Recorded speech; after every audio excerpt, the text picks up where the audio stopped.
Hey guys, tonight we're diving into one of history's most uncomfortable truths, how people actually survived sleeping in medieval castles without becoming human popsicles. Picture this, you're lying in a stone chamber where your breath literally freezes on your blanket inside your room, and the only thing standing between you and hypothermia is a pile of wool that smells like wet sheep, and whatever creative heating tricks your ancestors cobbled together. You probably won't survive this if we dropped you back there tonight, even with all your modern cold weather knowledge. So before you get comfortable, take a moment to like the video and subscribe, but only if you genuinely enjoy what I do here. Drop a comment letting me know where you're listening from and what time it is there. I love seeing how this content travels around the world while you're winding down for the night. Now dim the lights, maybe turn on a fan for that soft background hum, and let's ease into tonight's journey together. You step through the heavy wooden door of a medieval castle bedchamber, and the first thing that hits you isn't the grandeur or the tapestries, it's the cold. This isn't the kind of chill you feel when your heating bill gets too high. This is bone-deep, breath-stealing cold that makes your muscles clench involuntarily.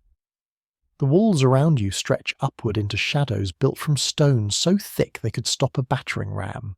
12 feet of solid rock separate you from the outside world. And here's the cruel irony. Those same walls that make this place impregnable also make it uninhabitable. Medieval castle builders were masters of warfare, not comfort. They understood how to create fortresses that could withstand months of siege, but they never quite figured out how to make those fortresses livable during winter. The stones that protected you from enemy arrows also trapped the cold inside like a geological prison. If you've ever stepped into a basement during winter, you know that peculiar chill that seems to rise from the very floor. Now imagine that sensation magnified and inescapable. The chamber around you feels more like a cave than a bedroom. Moisture beads on the stone walls and runs down in slow rivulets, creating a constant soundtrack of dripping that echoes through the night. In the dampest seasons, moss actually grows on the interior surfaces, turning your bedroom walls into a medieval terrarium. The floor beneath your feet is flagstone each step, sending cold shocks up through your legs, no matter how thick your shoes. You can see your breath in the air, even indoors, creating small puffs of vapour that hang in the still air like ghostly reminders of your mortality. The single window, if you're lucky enough to have one, is either an open slot that lets in knifing drafts, or covered with expensive glass that still allows the cold to seep through the lead joints. Either way, warmth remains a foreign concept in this space. Historians still argue whether these chambers were deliberately austere as some sort of medieval character-building exercise, or if the inhabitants genuinely didn't realise there were better ways to live. The truth probably lies somewhere in between. People knew they were cold, they just accepted it as an unchangeable fact of existence like taxation or bad harvests. Standing here now, you understand why medieval life expectancy was so short. It wasn't just disease and warfare, it was the simple grinding exhaustion of trying to sleep in what essentially amounts to a stone refrigerator. Your body burns calories just maintaining its core temperature night after night until winter becomes a marathon of survival that many simply didn't finish. You leave your frigid bedchamber and descend the spiral staircase toward the Great Hall, and immediately the atmosphere changes. The air grows warmer with each step, and by the time you reach the bottom, you're stepping into what feels like a different world entirely. This is the beating heart of castle life after sunset, a cavernous room where noble servants and hangers-on gather not just for food and entertainment, but for the simple pleasure of feeling their fingers again. The great hall stretches before you like the nave of a cathedral, its vaulted ceiling disappearing into smoky shadows above. Long trestle tables march across the stone floor, their surfaces polished smooth by countless elbows, tankards, and serving platters. The air here is thick with the smells of roasted meat, spilled ale, wet wool, and that ever-present wood smoke that clings to everything like an aromatic ghost. Dogs weave between the tables, tails wagging hopefully while servants hurry back and forth with trenchers of bread and steaming bowls of pottage. But the star of this show is the fire. In the centre of the hall, or sometimes at one end, a massive hearth dominates everything else. This isn't the modest fireplace you might imagine, it's a roaring monument to humanity's war against winter. Entire tree trunks disappear into its maw, sending cascades of sparks up toward the rafters, and filling the immediate area with blessed golden warmth. If you have any social rank at all, you fight for a seat near those flames basking in heat that actually makes your cheeks flush. Here's the medieval reality check, though. Even in this grand hall, warmth was rationed by distance. The closer you sat to the fire, the more comfortable you were. Step 10 feet away and you're back to wrapping yourself in your cloak and stamping your feet. The heat rose straight up into those soaring rafters, leaving everyone on floor level to shiver in hierarchical order. Lords claimed the prime spots right by the flames, while lesser noble servants and unfortunate guests arranged themselves in concentric circles of decreasing warmth. One delightfully ridiculous historical tidbit: medieval feasts weren't just about showing off wealth, they were strategic heating operations. Nobles deliberately scheduled their largest banquets during the coldest months, knowing that cramming hundreds of people into the hall would generate enough collective body heat to make the space almost cozy. Some household records even mention servants being told to stand closer together specifically to boost the room's temperature. Medieval crowd-sourced heating, essentially. But here's where the illusion crumbles. When the feast ended, when the minstrels packed up their instruments and the guests staggered off to bed, that wonderful warmth evaporated faster than steam from a hot bowl. The fire was allowed to burn down to save fuel for tomorrow, and within an hour the great hall transformed back into just another cold stone cavern. The acoustics themselves reminded you of this harsh reality. Every laugh echoed off the walls, every footstep amplified, creating a soundscape that felt too large and too empty for human comfort. You're standing by the fire now, reluctant to leave its golden circle, stretching your hands toward the flames until you nearly singe your sleeves. Your face glows with heat while your back remains cold, and you already dread the moment when you'll have to climb those spiral stairs back to your chamber. Some nobles lingered here so long they practically slept in the hall, pulling high-backed benches close to the dying embers rather than face their rooms. Historians still debate whether some castles developed more sophisticated heating distribution systems, with vents and flues designed to carry warmth beyond the immediate fire area. The evidence suggests this is mostly wishful thinking. Medieval engineering simply prioritised defence over comfort, and the Great Hall was warm only where the fire touched it directly. You're still standing by that Great Hall fire, watching the flames dance and roar with theatrical grandeur, and you might assume this massive hearth solves the castle's heating problems. After all, it's big enough to roast an entire ox, surely something that impressive can warm a room properly. But here's where medieval engineering reveals its beautiful, frustrating limitations. These magnificent fireplaces were essentially expensive heating failures, designed more for spectacle than actual warmth. The physics working against you are surprisingly simple. Medieval fireplaces were built with enormous chimneys wide enough that entire trees could be fed into them without chopping. The bigger the chimney, the more impressive the fire looked, but the wider the opening, the more heat escaped straight up with the smoke. It's like trying to warm your house by opening all the windows and doors. Most of your energy just vanishes into the night sky above. You step closer to the hearth, and yes, the heat is intense on your face and hands. Move 3 paces back, though, and you're shivering again. The fire creates a small oasis of warmth in its immediate circle, maybe 8 feet in diameter if you're lucky, but beyond that invisible boundary, the chamber remains bitterly cold. Your breath still mists in the air, and frost continues forming on surfaces that don't receive direct flame contact. Household records from medieval estates reveal just how resource-hungry these heating systems were. A single winter week in a large castle could consume multiple wagon loads of timber, making forest management a constant headache. One French lord complained bitterly in his letters that keeping his great hall warm had depleted his woodlands faster than any siege. The logs disappeared into those yawning hearths like offerings to some hungry stone god, providing more psychological comfort than actual temperature relief. There's a wonderfully sardonic observation that appears repeatedly in period accounts. These fireplaces were big enough to roast an ox but too weak to warm a man. The exaggeration captures a real frustration. All that spectacle, all those resources, all that impressive crackling and sparking, Yet you still can't feel your toes if you're standing across the room. Some households tried to improve efficiency with the iron firebacks placed behind the flames to reflect heat forward, or special tiles that stored warmth longer.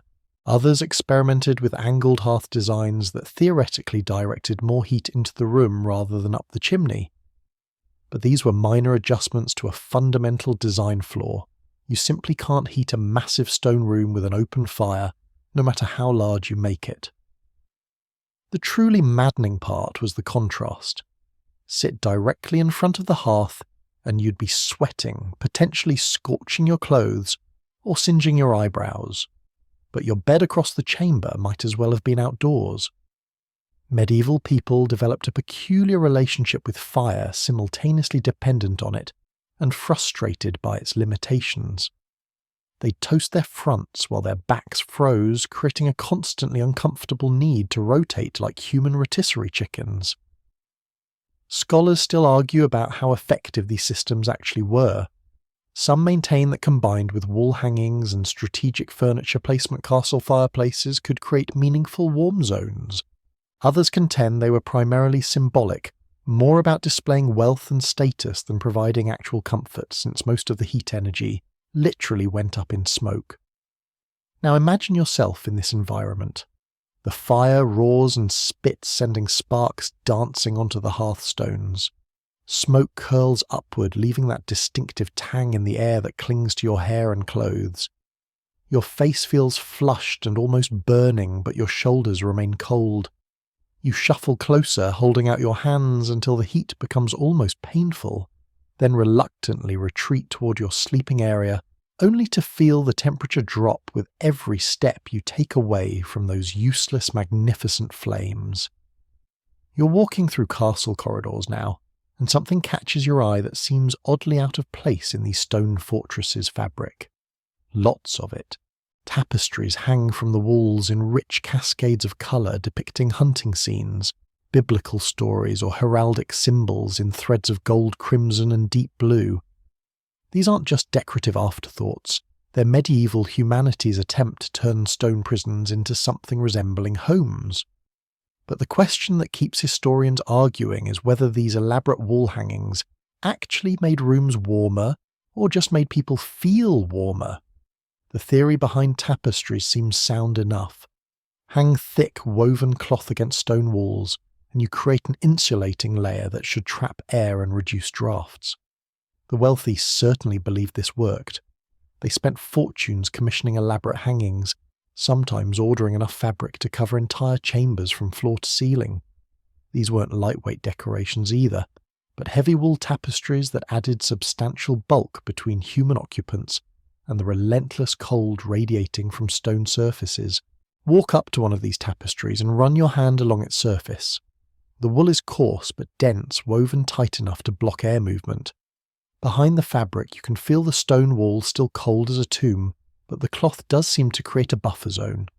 Some medieval accounts describe rooms feeling less hostile when properly hung with tapestries, though writers struggle to articulate whether this was actual temperature change or psychological comfort.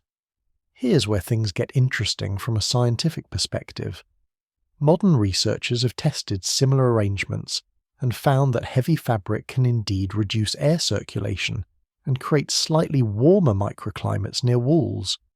The effect isn't dramatic, maybe a few degrees at most, but in a world where every degree mattered for survival, even marginal improvements were worthwhile. The tapestries also blocked visual reminders of the cold stone, creating an illusion of warmth even when temperatures barely changed. But there's a delightfully practical side to this medieval interior design. Nobles discovered that bright, richly coloured hangings made chambers feel psychologically warmer, regardless of actual temperature. Walking into a room draped with crimson and gold cloth illuminated by flickering candle flames genuinely felt more welcoming than staring at bare stone walls. The sensory experience mattered rough wool texture under your palm, the faint smell of dye and lanolin, the way firelight played across woven figures and patterns. Peasants adapted this same strategy using whatever materials they could afford. Instead of expensive tapestries, they hung coarse wool, patched cloth, or even stuffed sacking against their walls, a brightly painted piece of fabric with simple geometric patterns could serve double duty as both insulation and decoration. In their own way, common folk also tried to shrink their living spaces into something more humanly scaled. The psychological component can't be dismissed as mere medieval self-deception either. When you're fighting for survival against bitter cold, mental state affects physical endurance. A room that feels welcoming and enclosed gives you better rest than one that feels like a cave.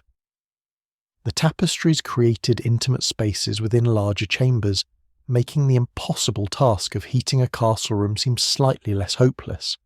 Historians still debate the actual effectiveness of this approach. Some argue that proper wall hangings combined with bed curtains and strategic furniture placement could create genuinely warmer zones within chambers. Others insist the physical benefits were minimal, and the main advantage was making people feel less miserable about their freezing accommodations. The truth probably varies by castle climate and installation quality. Now picture yourself stepping into a properly appointed chamber. The door closes behind you, muffling the howl of wind from the corridor. The walls are draped with tapestries showing hunting scenes in rich colours, their woven figures half-lit by candle glow. The fire flickers in its stone hearth, smoke twisting upward. It's still cold, you can see your breath, but the space feels more contained, more human-scaled than the bare stone chambers below. You almost believe this room could be a refuge, though the cold still lurks just beyond those colourful hangings. You're preparing for bed in your medieval chamber, and you notice a servant approaching with what looks like a long-handled metal pan. This isn't for cooking, it's a warming pan, and it's about to become your best friend in the nightly battle against hypothermia. The pan is filled with glowing coals from the hearth, and the servant moves methodically across your bed, sliding it back and forth under the heavy covers in a ritual that's part practical necessity, part medieval magic. The warming pan represents one of humanity's more ingenious solutions to an impossible problem. You can't heat an entire stone chamber, but you can steal a few minutes of comfort by preheating your sleeping area. The process is mesmerizing to watch the servant draws the pan steadily across the sheets, steam rising faintly as dampness evaporates from the fabric. When done properly, this creates a pocket of blessed warmth that makes the difference between a miserable night and tolerable sleep. The pans themselves were works of craftsmanship usually made from copper or brass, with intricate perforated lids that allowed heat to escape while preventing coals from spilling onto flammable bedding. The long handles kept servants' hands safe from burns, though accidents were common enough that household records mention compensation payments for singed servants. Some warming pans were decorated with family crests or religious symbols, turning a survival tool into a status symbol. But here's where medieval ingenuity met medieval danger. Fill a metal pan with glowing coals, wave it around fabric and dry rushes, and you've created a mobile fire hazard. Castle chronicles include several accounts half comical, half tragic of nobles leaping from bed in the middle of the night because sparks from warming pans had ignited their blankets. In wooden-roofed chambers filled with dry materials, such accidents could consume entire buildings.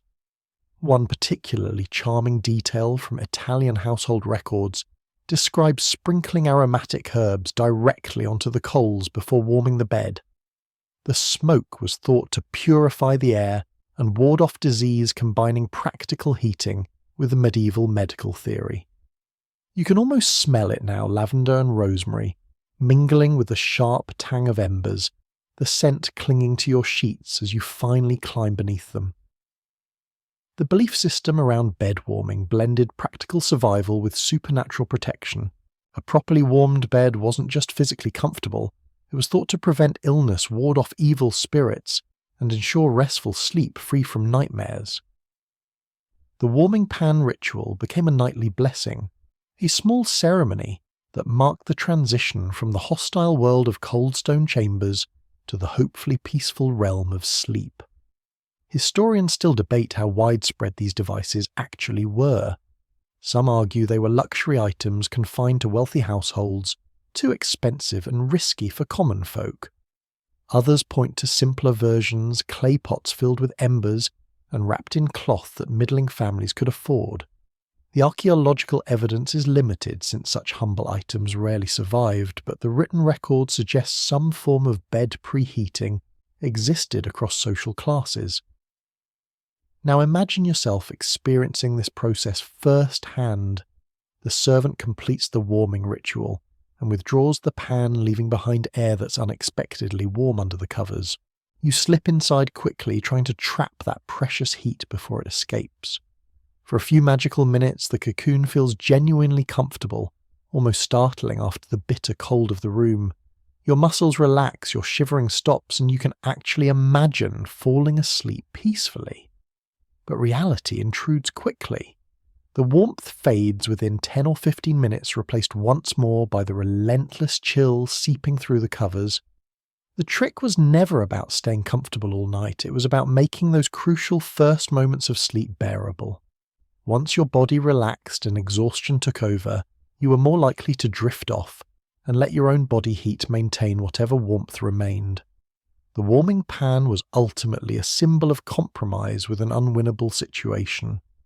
Never enough to solve the cold entirely, but enough to buy you a fighting chance at rest. You're settling into your medieval bed, tugging the heavy blankets closer against the cold, when suddenly you feel a warm, solid weight press against your legs. Something furry curls into the crook of your knees, sighs contentedly and settles down for the night. It's not another person, it's a dog, maybe 2, possibly 3 if you're particularly fortunate.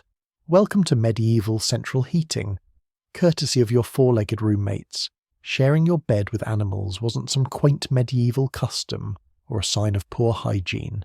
It was a calculated survival strategy.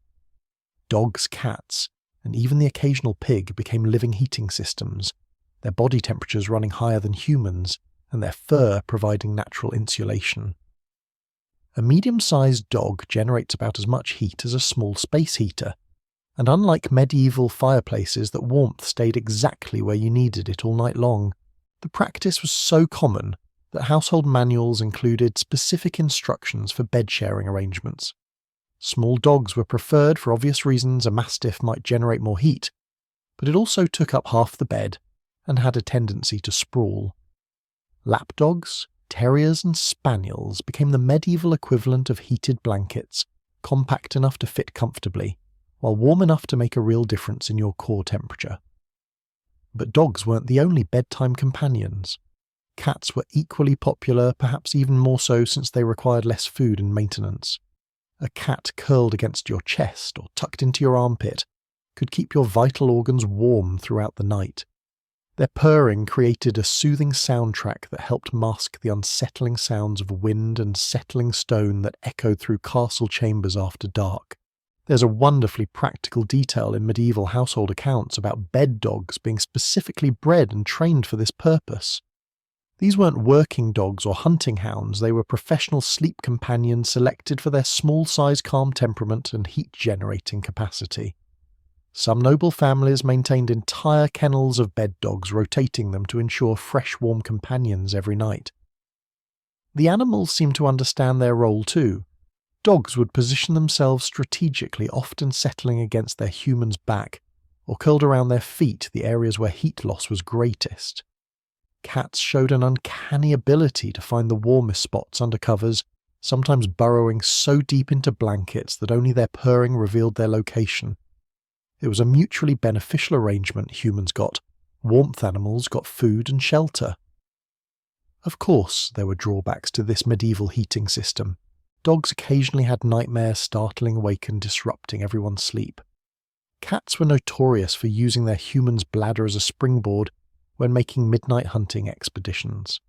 Fleas were an inevitable consequence, though medieval people considered them a minor annoyance compared to freezing to death. Some animals were restless sleepers, turning a warm bed into a wrestling match, with furry fidgeting heaters. Historians still puzzle over medieval attitudes toward animal hygiene in sleeping arrangements. Written records suggest people were far more concerned with warmth than cleanliness, accepting animal odours and occasional accidents as reasonable trade-offs for survival. Some households had special procedures for bathing bed animals, while others seem to have taken a more relaxed approach to sanitation, The emotional benefits shouldn't be overlooked either. Sleeping alone in a cold, dark chamber could be terrifying, especially during violent storms or when castle defences were on high alert. A dog's steady breathing and warm presence provided psychological comfort along with physical heat. The animal's alertness to unusual sounds also served as an early warning system against intruders or other nighttime dangers. Picture yourself now with a small dog pressed against your side, its fur warming your ribs through your nightclothes.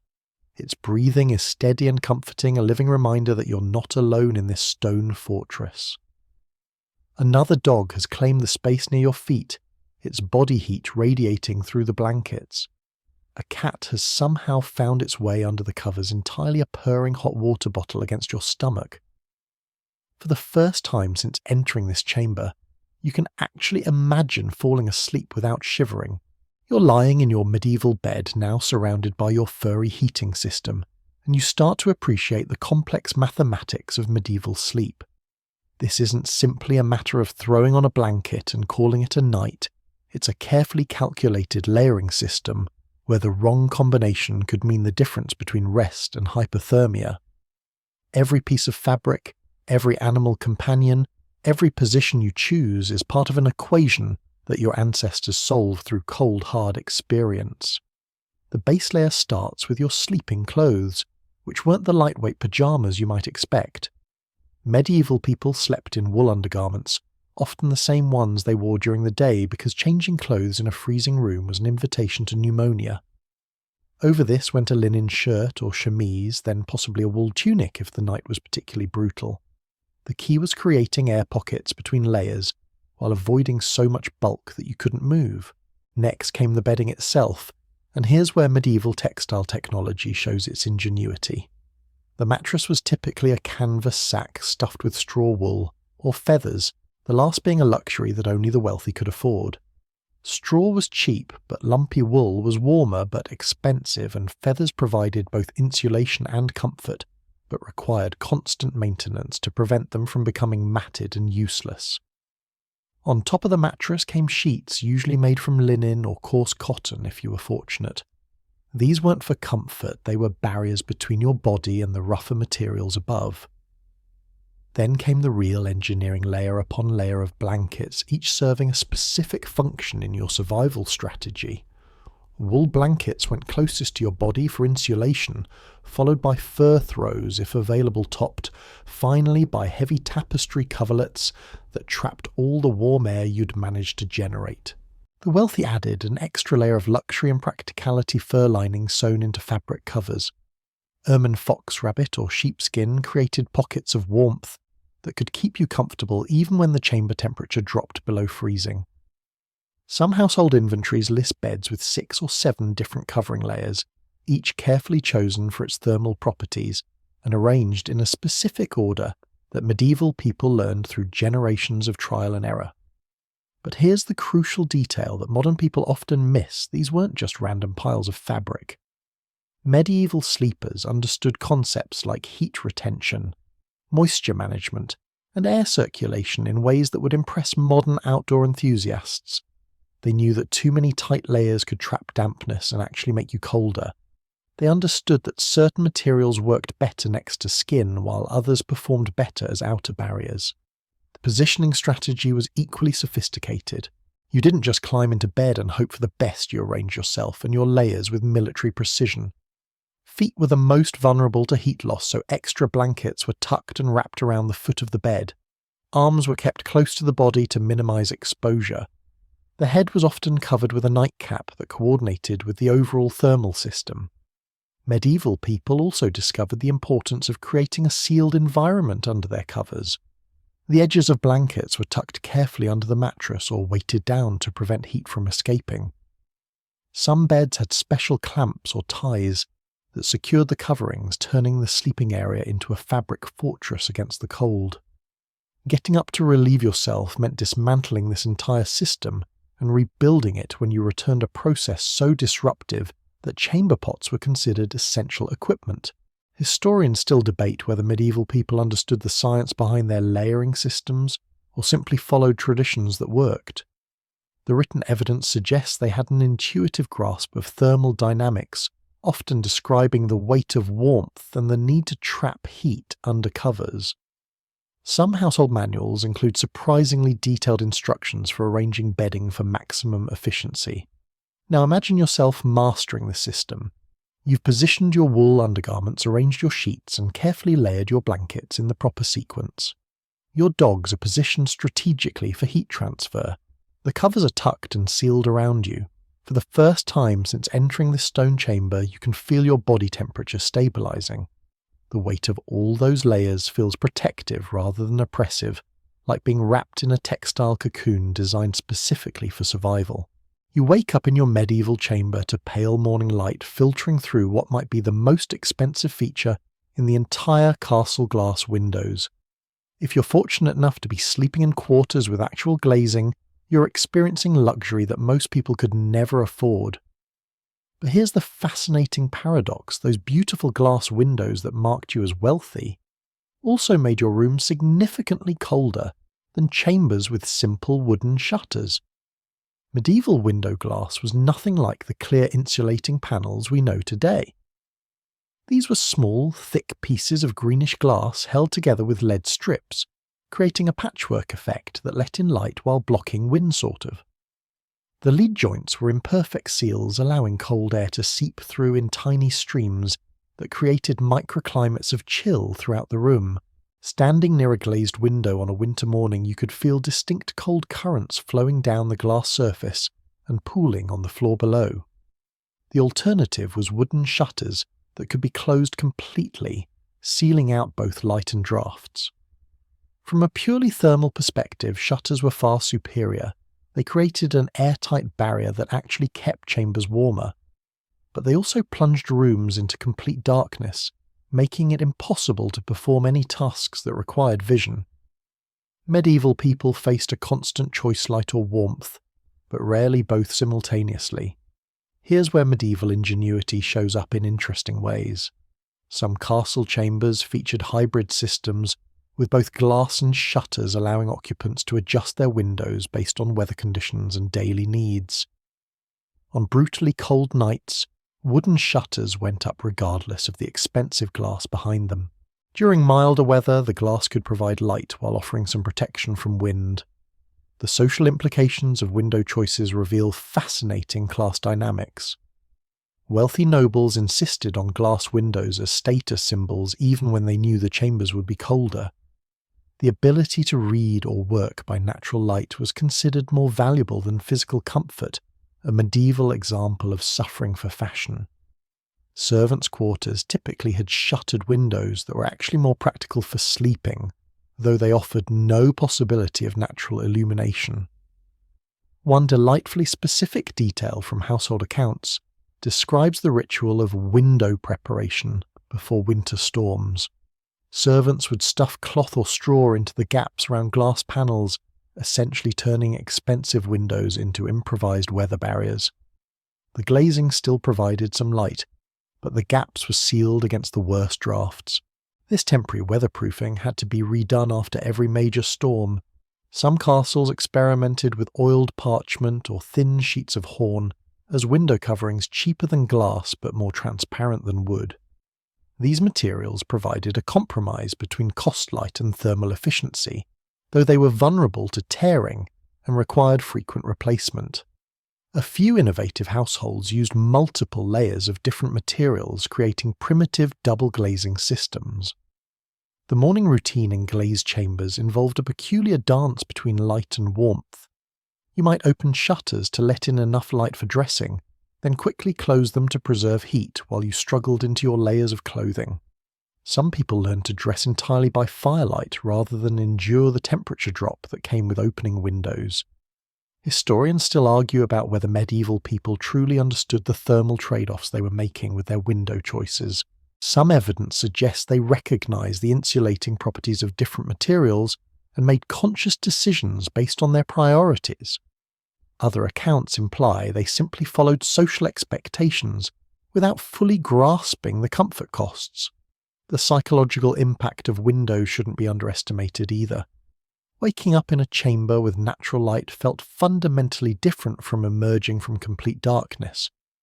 Glass windows connected you to the outside world, letting you monitor weather conditions and time of day even from your bed. For some medieval people, this connection to the natural world was worth the physical discomfort of a colder chamber. Now picture yourself in this environment, making the morning choice between light and warmth. You can open the shutters and flood the room with pale winter sunlight, watching your breath mist in the suddenly colder air.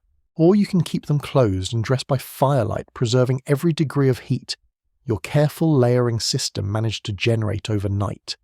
Either choice involves compromise. Medieval windows never offered both comfort and convenience simultaneously. You're lying in your medieval bed, now you notice the most ingenious feature of the entire sleeping arrangement: heavy curtains that hang from a wooden frame around your mattress, creating a private world within the larger chamber. These bed curtains aren't decorative afterthoughts. They're sophisticated climate control systems that transform your sleeping area into a survival pod. When drawn closed, they create what medieval people understood to be a crucial microclimate that could mean the difference between rest and a sleepless night of shivering. The curtains themselves are marvels of medieval textile engineering, made from heavy wool, thick linen, or even tapestry-weight fabric that blocks both light and air movement. Some are lined with fur or additional layers of cloth, creating insulation barriers that trap your body heat and prevent it from dissipating into the vast cold chamber beyond.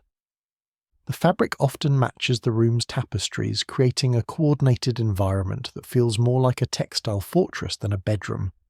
The psychological effect is immediately noticeable when you draw the curtains closed around your sleeping area. The chamber's intimidating stone walls disappear, replaced by soft fabric surfaces that absorb sound and create intimacy. The oppressive sense of sleeping in a cave transforms into something more manageable, a small enclosed space that your body heat can actually influence. Instead of trying to warm an impossible volume of cold air, you're now working with a space roughly the size of a modern walk-in closet. But the real genius is in the thermal dynamics. Your breath-body heat, and even the warmth from your animal companions, becomes trapped within this fabric enclosure, gradually raising the temperature to something approaching comfortable. Medieval people discovered that a properly enclosed bed could be 10 or 15 degrees warmer than the surrounding chamber, the difference between bearable and miserable sleep. The curtains also solved practical problems beyond just temperature control. They provided privacy in chambers that might house multiple family members or guests, created barriers against insects and vermin, and blocked the flickering light from hearth fires that could disrupt sleep patterns. Some bed curtains were treated with aromatic herbs or scented oils, adding pleasant smells to counteract the various odours that accumulated in medieval bedrooms. There's a fascinating social hierarchy reflected in bed curtain quality and design. Noble families commissioned elaborate hangings with embroidered family crests, religious symbols or decorative patterns that proclaim their status even in private moments. Wealthy merchants might have simpler but well-made curtains in fine fabrics, while peasant families made do with patched cloth or rough wool that served the same thermal function without the decorative flourishes. The ritual of preparing for sleep involved carefully arranging these curtains for maximum effectiveness. Medieval people developed techniques for sealing the gaps between panels, ensuring that warm air couldn't escape through openings at the corners or where curtains met. Some bed frames included special hooks or ties that allowed the hangings to be adjusted for different weather conditions, more tightly sealed during brutal cold, partially open during milder nights. One charming detail from household manuals describes the proper etiquette for shared beds with curtain systems. Family members or guests had to coordinate their movements to avoid disrupting the thermal environment that everyone depended on for comfort. Getting up to use a chamber pot required careful manipulation of curtain openings to minimize heat loss for the remaining occupants. Historians still debate how effective these bed curtain systems actually were in medieval chambers. Some argue they created genuinely warmer sleeping environments that made castle life bearable. Others contend the benefits were largely psychological, providing comfort and privacy without significantly changing the actual temperature. The truth probably varied depending on curtain quality bed frame design and the specific chamber conditions. The morning routine involved a strategic decision about when to open the curtains and face the hostile world outside your fabric cocoon. Some people lingered inside their warm enclosure until the fire was rebuilt and the chamber reached tolerable temperature. Others braved the shock of cold air, immediately knowing that delay would only make the transition more difficult. Now, imagine yourself completely enclosed within these heavy curtains. The fabric surrounds you on all sides, creating a small, dim world, lit only by whatever light filters through the weave. Your breathing has warmed the air around you, and for the first time since entering this stone fortress, you feel genuinely protected from the cold. Outside your textile sanctuary, winter rages through the castle, but here, wrapped in layers of fabric and surrounded by warm animals, you can finally close your eyes and sleep. You're sharing sleeping space in a medieval household, and you quickly discover that bed arrangements weren't random acts of hospitality. They were strategic survival calculations where everyone's position mattered for the collective warmth of the group. Medieval families understood that human bodies were their most reliable heating systems, and they arranged themselves with military precision to maximize heat sharing, while protecting their most vulnerable members from the killing cold. The hierarchy of warmth was both practical and deeply social. Infants and small children claimed the center positions surrounded by adult bodies that functioned as living heat shields. This wasn't just about comfort. Infant mortality from cold exposure was a genuine threat, and families organized their sleeping arrangements around keeping their youngest members alive through the night. Babies were often placed directly against their mother's skin, creating shared body heat that kept both warm. Elderly family members received the second tier of protection, positioned near the center of the bed, but slightly toward the edges where they could benefit from the communal warmth, without being crushed by restless sleepers. Medieval people recognized that age made individuals more vulnerable to cold, and they adjusted sleeping positions accordingly. Grandparents who had survived decades of harsh winters earned their warm spots through experience and family obligation. The middle generation, healthy adults in their prime, formed the outer ring of this human heating system. They absorbed the worst of the cold that seeped through blankets and bed curtains, using their stronger constitutions to shield the more fragile family members. This arrangement required adults to sleep in less comfortable positions, often curled around others or pressed against the coldest edges of the bed, but it was considered their responsibility to the family unit. Here's where medieval sleeping gets delightfully complex. Families developed elaborate choreographies for nighttime movement that minimized heat disruption. Getting up to use a chamber pot or tend the fire required careful coordination to avoid exposing other sleepers to cold air. Some households had specific protocols for who could leave the bed first and last based on their heat-generating capacity and the warmth needs of remaining occupants. The practice extended beyond immediate family to include servants, guests, and even occasional travelers who might be integrated into household sleeping arrangements during severe weather. Medieval hospitality wasn't just about providing shelter, it was about including newcomers in the survival strategies that kept everyone alive. A healthy adult visitor might find themselves assigned to an outer position where their body heat benefited the whole group. Pregnant women received special consideration in these arrangements positioned where they could benefit from maximum warmth, while having easy access to the edge of the bed when needed. Medieval people understood that pregnancy made women more vulnerable to cold and adjusted their human heating systems accordingly. Some households maintained special sleeping protocols for women in different stages of pregnancy.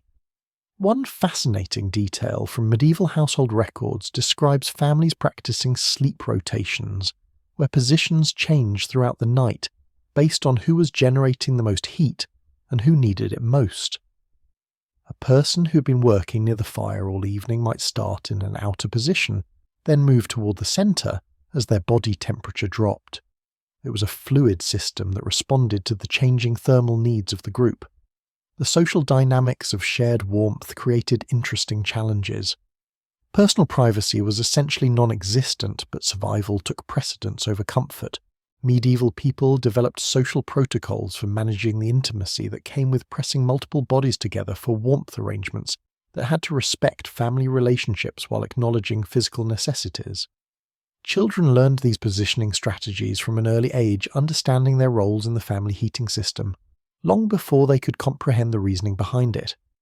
Young people were taught to sleep still and close together to share body heat efficiently, and to tolerate the discomfort of crowded sleeping arrangements for the greater good of family survival.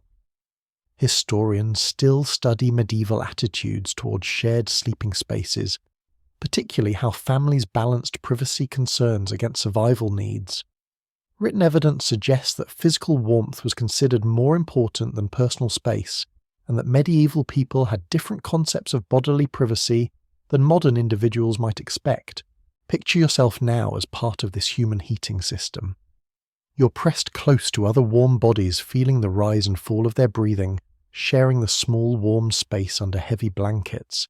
Every movement is coordinated to maintain the collective heat that keeps everyone alive. Your individual comfort matters less than the survival of the group, and you fall asleep knowing that your body heat is protecting someone more vulnerable, while theirs protects you. You're settling into your medieval bed, and as the cold night air hits your lungs, you instinctively adjust something that modern people never think about: the way you breathe. Medieval people discovered that in a world where pneumonia could kill you faster than you could say 3 Hail Marys, even your breathing patterns became survival techniques. The simple act of inhaling and exhaling required strategy when every breath might be pulling freezing air directly into your vulnerable lungs. The problem was straightforward but deadly. Deep open-mouthed breathing drew icy air straight into your respiratory system, shocking your lungs, and potentially triggering the kind of chest infections that ended medieval lives with frightening regularity. In chambers where you could see your breath even under heavy blankets, a single night of careless breathing could leave you coughing and wheezing for weeks, assuming you survived at all. Medieval people developed what you might call survival breathing techniques, though they probably never called it anything so fancy. Instead of the deep unconscious breathing patterns that modern people take for granted, they learned to breathe shallow, slow, and most importantly through the nose. The idea was to warm incoming air slightly before it reached their lungs, using their nasal passages as primitive heating systems. Here's the fascinating part. Medieval people understood that their breath was both a vulnerability and a tool. Exhaled air was warm and could be used strategically. Some people learned to breathe under their blankets, creating small pockets of warmed air that they could rebreathe carefully. Others positioned themselves so their exhalations warmed their hands or feet, using their own breath as a heating system for their extremities. The technique required conscious effort, especially when falling asleep. Medieval people had to train themselves to maintain controlled breathing patterns even as they drifted into unconsciousness. Parents taught children to sleep with their mouths closed and to position themselves so that cold air couldn't flow directly into their faces during the night. It was another layer of survival education that began in infancy.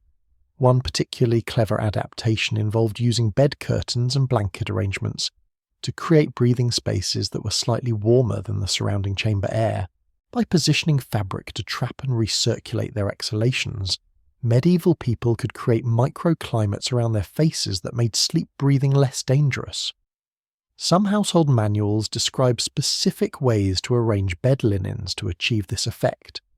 The social dynamics of shared beds made breathing techniques even more complex.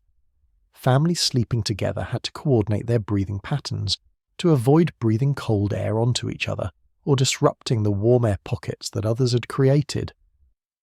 There was an etiquette to medieval sleep breathing that balanced individual survival needs against group comfort.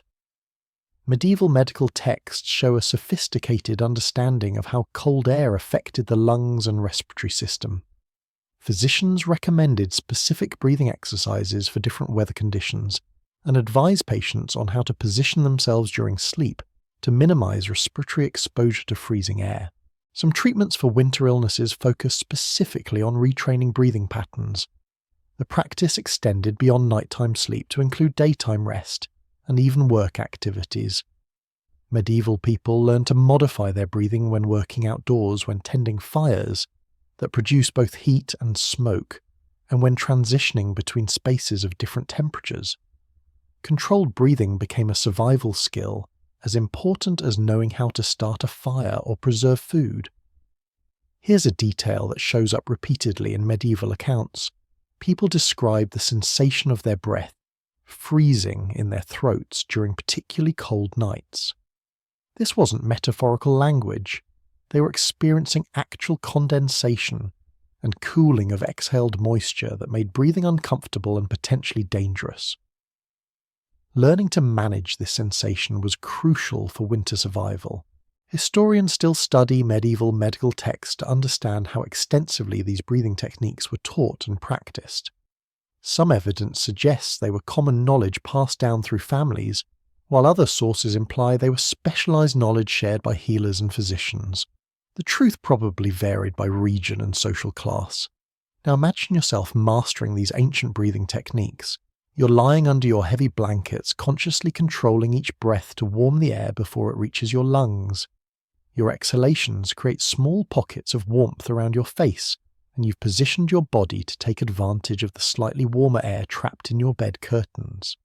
Your breathing becomes a meditation, a conscious act of survival that connects you to thousands of medieval nights when people fell asleep, knowing that even their breath was part of the fight against the cold. You're drifting off to sleep in your medieval household when someone shakes your shoulder gently. It's your turn for fire duty. Welcome to one of the most exhausting aspects of medieval winter survival, the rotation system that kept families alive by ensuring someone was always awake to tend the hearth. This wasn't some grand organised system with bells and schedules. It was a desperate informal arrangement where half the household stayed awake while the other half tried to catch precious hours of half-frozen rest. The fire was the beating heart of medieval survival, but it was also a demanding, temperamental beast that required constant attention. Left unattended, even the largest fire would die down to cold ashes within a few hours, and restarting it from scratch in the middle of a winter night was about as easy as teaching a pig to sing opera. Medieval people had no matches, no reliable fire-starting tools, just flint steel tinder and a lot of prayer. Letting the fire die meant hours of miserable work in freezing conditions, assuming you could restart it at all. So families developed shift systems that rotated the burden of staying awake to poke prod and feed the flames. You might doze for 2 or 3 hours wrapped in your blankets and then get nudged awake to stumble over to the hearth and curse the dying embers back to life. The person you relieved would collapse gratefully into whatever warm spot you'd just vacated, and the cycle continued through the night. The rotation wasn't glamorous work. There were no comfortable chairs for fire watching, no late-night entertainment, certainly no snacks to make the vigil pleasant. Just aching joints, heavy eyelids, smoke-stung eyes, and the constant fear that you'd fall asleep and wake up to a cold hearth and potentially fatal consequences. Medieval fire tenders developed a repertoire of techniques for staying alert, pacing, talking to themselves, even singing quietly to fight off the hypnotic effect of staring at flames. Children old enough to hold a stick were drafted into the rotation system, learning early that winter survival was everyone's responsibility. They might be assigned shorter shifts or paired with adults, but they participated in the family's collective fight against the cold. Grandparents often volunteered for longer fire duty, partly because their experience made them better at reading the flames, and partly because arthritis made lying down and getting up again such a monumental effort. The fire tender's job involved more than just adding wood. They had to bank the coals properly for maximum heat, retention, adjust the airflow to prevent the fire from burning too quickly, and watch for sparks that might ignite rushes or other flammable materials scattered around the room. Some households developed elaborate techniques for arranging logs to burn slowly and efficiently, maximizing heat output while conserving precious fuel. Here's where medieval ingenuity shows up in practical details.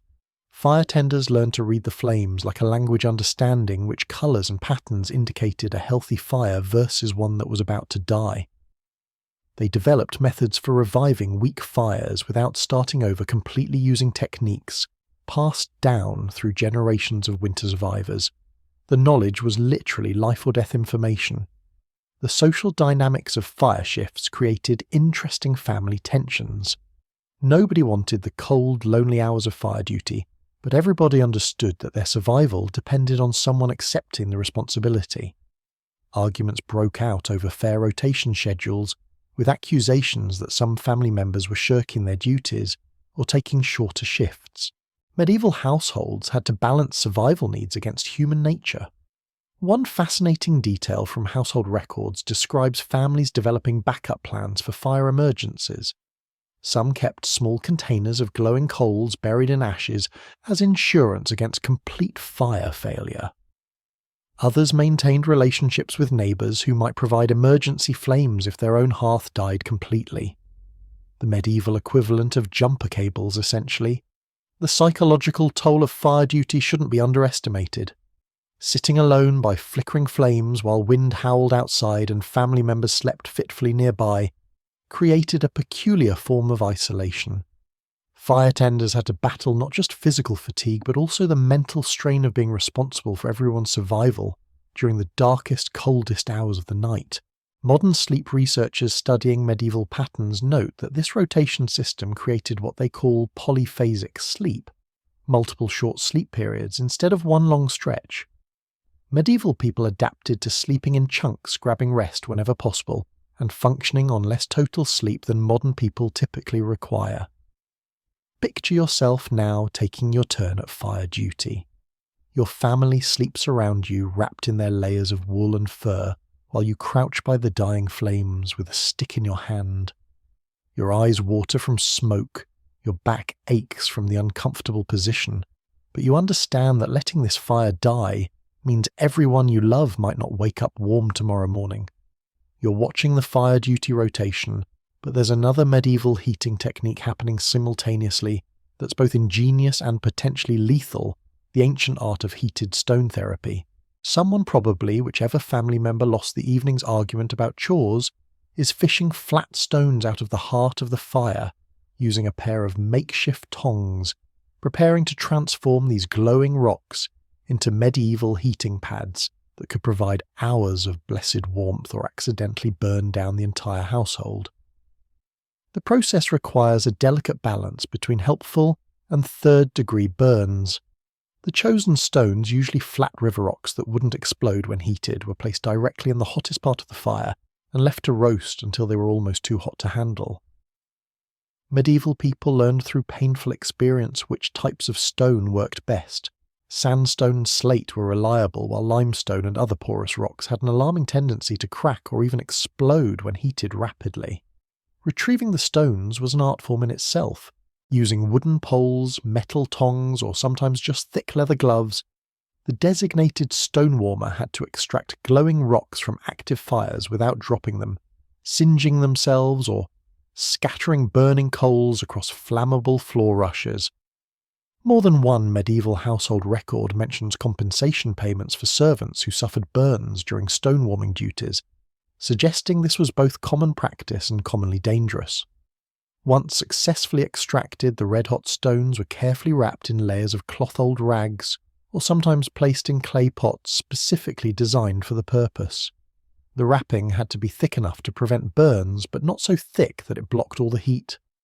Medieval people developed sophisticated techniques for creating these portable heating systems, using multiple layers of different fabrics to control heat transfer rates. The wrapped stones were then strategically placed throughout sleeping areas tucked into straw mattresses positioned at the foot of beds, or nestled against the bodies of the coldest sleepers. A properly prepared heated stone could radiate warmth for 3 to 4 hours, providing genuine relief from the bone-deep cold that characterized medieval nights. For families sleeping in unheated chambers, these glowing rocks were often the difference between rest and hypothermia. But here's where medieval heating gets interesting from a safety perspective. Hot stones placed too close to dry straw rushes or woolen bedding could ignite fires that would spread rapidly through timber-framed buildings. Medieval households had to balance their desperate need for warmth against the very real risk of burning alive in their beds. Some families developed elaborate protocols for stone placement. with specific rules about where heated rocks could be positioned safely. The social hierarchy extended even to stone warming duties.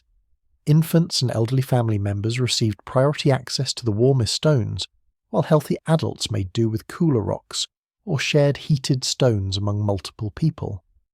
Children learned early to handle heated stones, carefully understanding that these glowing rocks were both precious resources and potential dangers.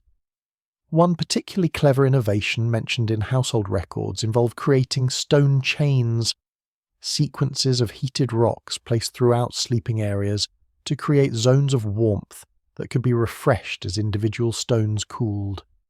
Some families maintained multiple sets of stones, rotating them through the fire to ensure continuous heat availability throughout the longest winter nights. The technique wasn't limited to nighttime heating either. Medieval people used heated stones for warming beds before retiring heating work areas during cold days, and even as hand warmers for people who had to venture outside in bitter weather. The stones became multi-purpose survival tools that could be adapted to various heating needs. Historians still study the extent to which heated stone technology was used across different social classes and geographic regions. Archaeological evidence suggests the practice was widespread among both peasants and nobility, though the quality of wrapping materials and stone containers varied considerably based on available resources. Even the poorest households seem to have used some version of heated stone therapy. The medical benefits weren't lost on medieval people either. Heated stones were prescribed for various ailments from arthritis to digestive problems, based on the belief that warmth could cure internal imbalances. Some household medical manuals include specific instructions for using heated stones, therapeutically combining survival heating with primitive medical treatment. Now imagine yourself receiving one of these medieval heating pads. The servant has successfully retrieved a flat stone from the fire and wrapped it carefully in layers of wool cloth. It's placed at the foot of your bed, radiating wonderful warmth through your blankets and gradually heating your feet and legs. For the first time in hours, you can actually feel your toes, and the heat spreads slowly through your body like a blessing. But you also know that somewhere under your bedding lies a rock hot enough to cause serious burns, adding an element of danger to the comfort, a perfectly medieval combination of ingenuity and risk. You take a deep breath in your medieval chamber, and immediately you understand that sleeping in the Middle Ages was as much an olfactory experience as a thermal one. The smell of a medieval bedroom wasn't the lavender-scented dream of modern linen advertisements. It was a complex, layered bouquet of odours that told the story of survival hygiene and the intimate realities of life in stone fortresses, where ventilation was poor and privacy was non-existent. The dominant scent was always smoke. Wood smoke from the hearth permeated everything: your clothes, your hair, the fabric of bed curtains, even the straw in your mattress. But this wasn't the pleasant campfire aroma you might imagine. It was thick, sometimes acrid smoke that had been filtered through rooms with inadequate ventilation. Different types of wood created different smells. Oak burned clean, and sweet pine filled the air with resin, while green or wet wood produced eye-watering clouds that made breathing unpleasant. Layered beneath the smoke were the distinctly animal odours that came from sharing sleeping space with your four-legged heating systems. Dog fur has a particular smell that intensifies when the animal is warm and slightly damp from body heat. Cat scent is more subtle but still noticeable in enclosed spaces. Add the occasional goat or pig that might share shelter during particularly brutal weather, and medieval bedrooms developed their own unique animal aromatherapy that inhabitants learned to tolerate as the price of warmth. The human element contributed its own complex notes to this medieval perfume. Personal hygiene in the Middle Ages wasn't non-existent, but it was certainly different from modern standards. People bathed in frequently changed clothes rarely, and lived in close quarters where individual body odours mingled and concentrated. Medieval people were accustomed to scents that modern noses would find challenging, but they developed their own standards of acceptability based on survival priorities. Medieval textiles absorbed and held odours in ways that might surprise modern people. Wool blankets, linen sheets, and straw mattresses became repositories for accumulated smells from months or even years of use. Washing these materials was labour-intensive and infrequent, so bedding developed complex scent profiles that reflected the history of everyone who had slept there. Some households tried to combat this with aromatic herbs scattered among bedding, though the results were mixed. The stone walls themselves contributed to the chamber's distinctive smell. Moisture condensing on cold stone created musty cave-like odours that reminded occupants they were sleeping in what was essentially an elaborate stone box. In particularly damp seasons, moss and mould grew on interior surfaces, adding earthy organic notes to the room's aromatic symphony. Some castles developed reputation for specific smells based on their local stone types and drainage conditions. Medieval people used various techniques to manage bedroom odours, though their methods weren't always effective by modern standards. Rushes scattered on floors were changed periodically, and sometimes mixed with herbs like lavender or rosemary. Pomanders, small containers filled with spices, were hung in bedchambers to provide pleasant competing scents. Wealthy households burned expensive incense or aromatic woods specifically to improve air quality in sleeping areas. The seasonal variations in medieval bedroom smells were dramatic. Winter brought concentrated odours as windows remained shuttered and ventilation was minimised to preserve heat. Summer allowed for more airflow, but introduced new challenges as organic materials heated up and produced stronger odours. Spring often required intensive cleaning to address the accumulated scents of a long winter spent in closed quarters. Food odours also played a role in medieval bedroom aromatherapy. The practice of eating in bedchambers combined with storage of food items for security reasons meant that sleeping areas often carried scents from meals, spilled wine, or preserved foods. Some medieval people actually found these food smells comforting, associating them with abundance and security in uncertain times. Historians studying medieval sensory experiences note that people of the period had different relationships with smell than modern individuals. Strong odours weren't automatically considered unpleasant, they were simply part of the sensory landscape that defined different spaces and activities. Medieval people developed sophisticated abilities to distinguish between normal household scents and odours that might indicate problems like illness, food spoilage, or structural issues. The therapeutic use of scents in medieval bedrooms reveals interesting beliefs about the relationship between smell and health. Certain herbs were thought to prevent disease, while others were believed to encourage restful sleep or pleasant dreams. Some households maintained elaborate systems of seasonal scent management, changing aromatic materials based on medical theories about how different smells affected bodily humours and mental states. Now imagine yourself settling into this aromatic environment.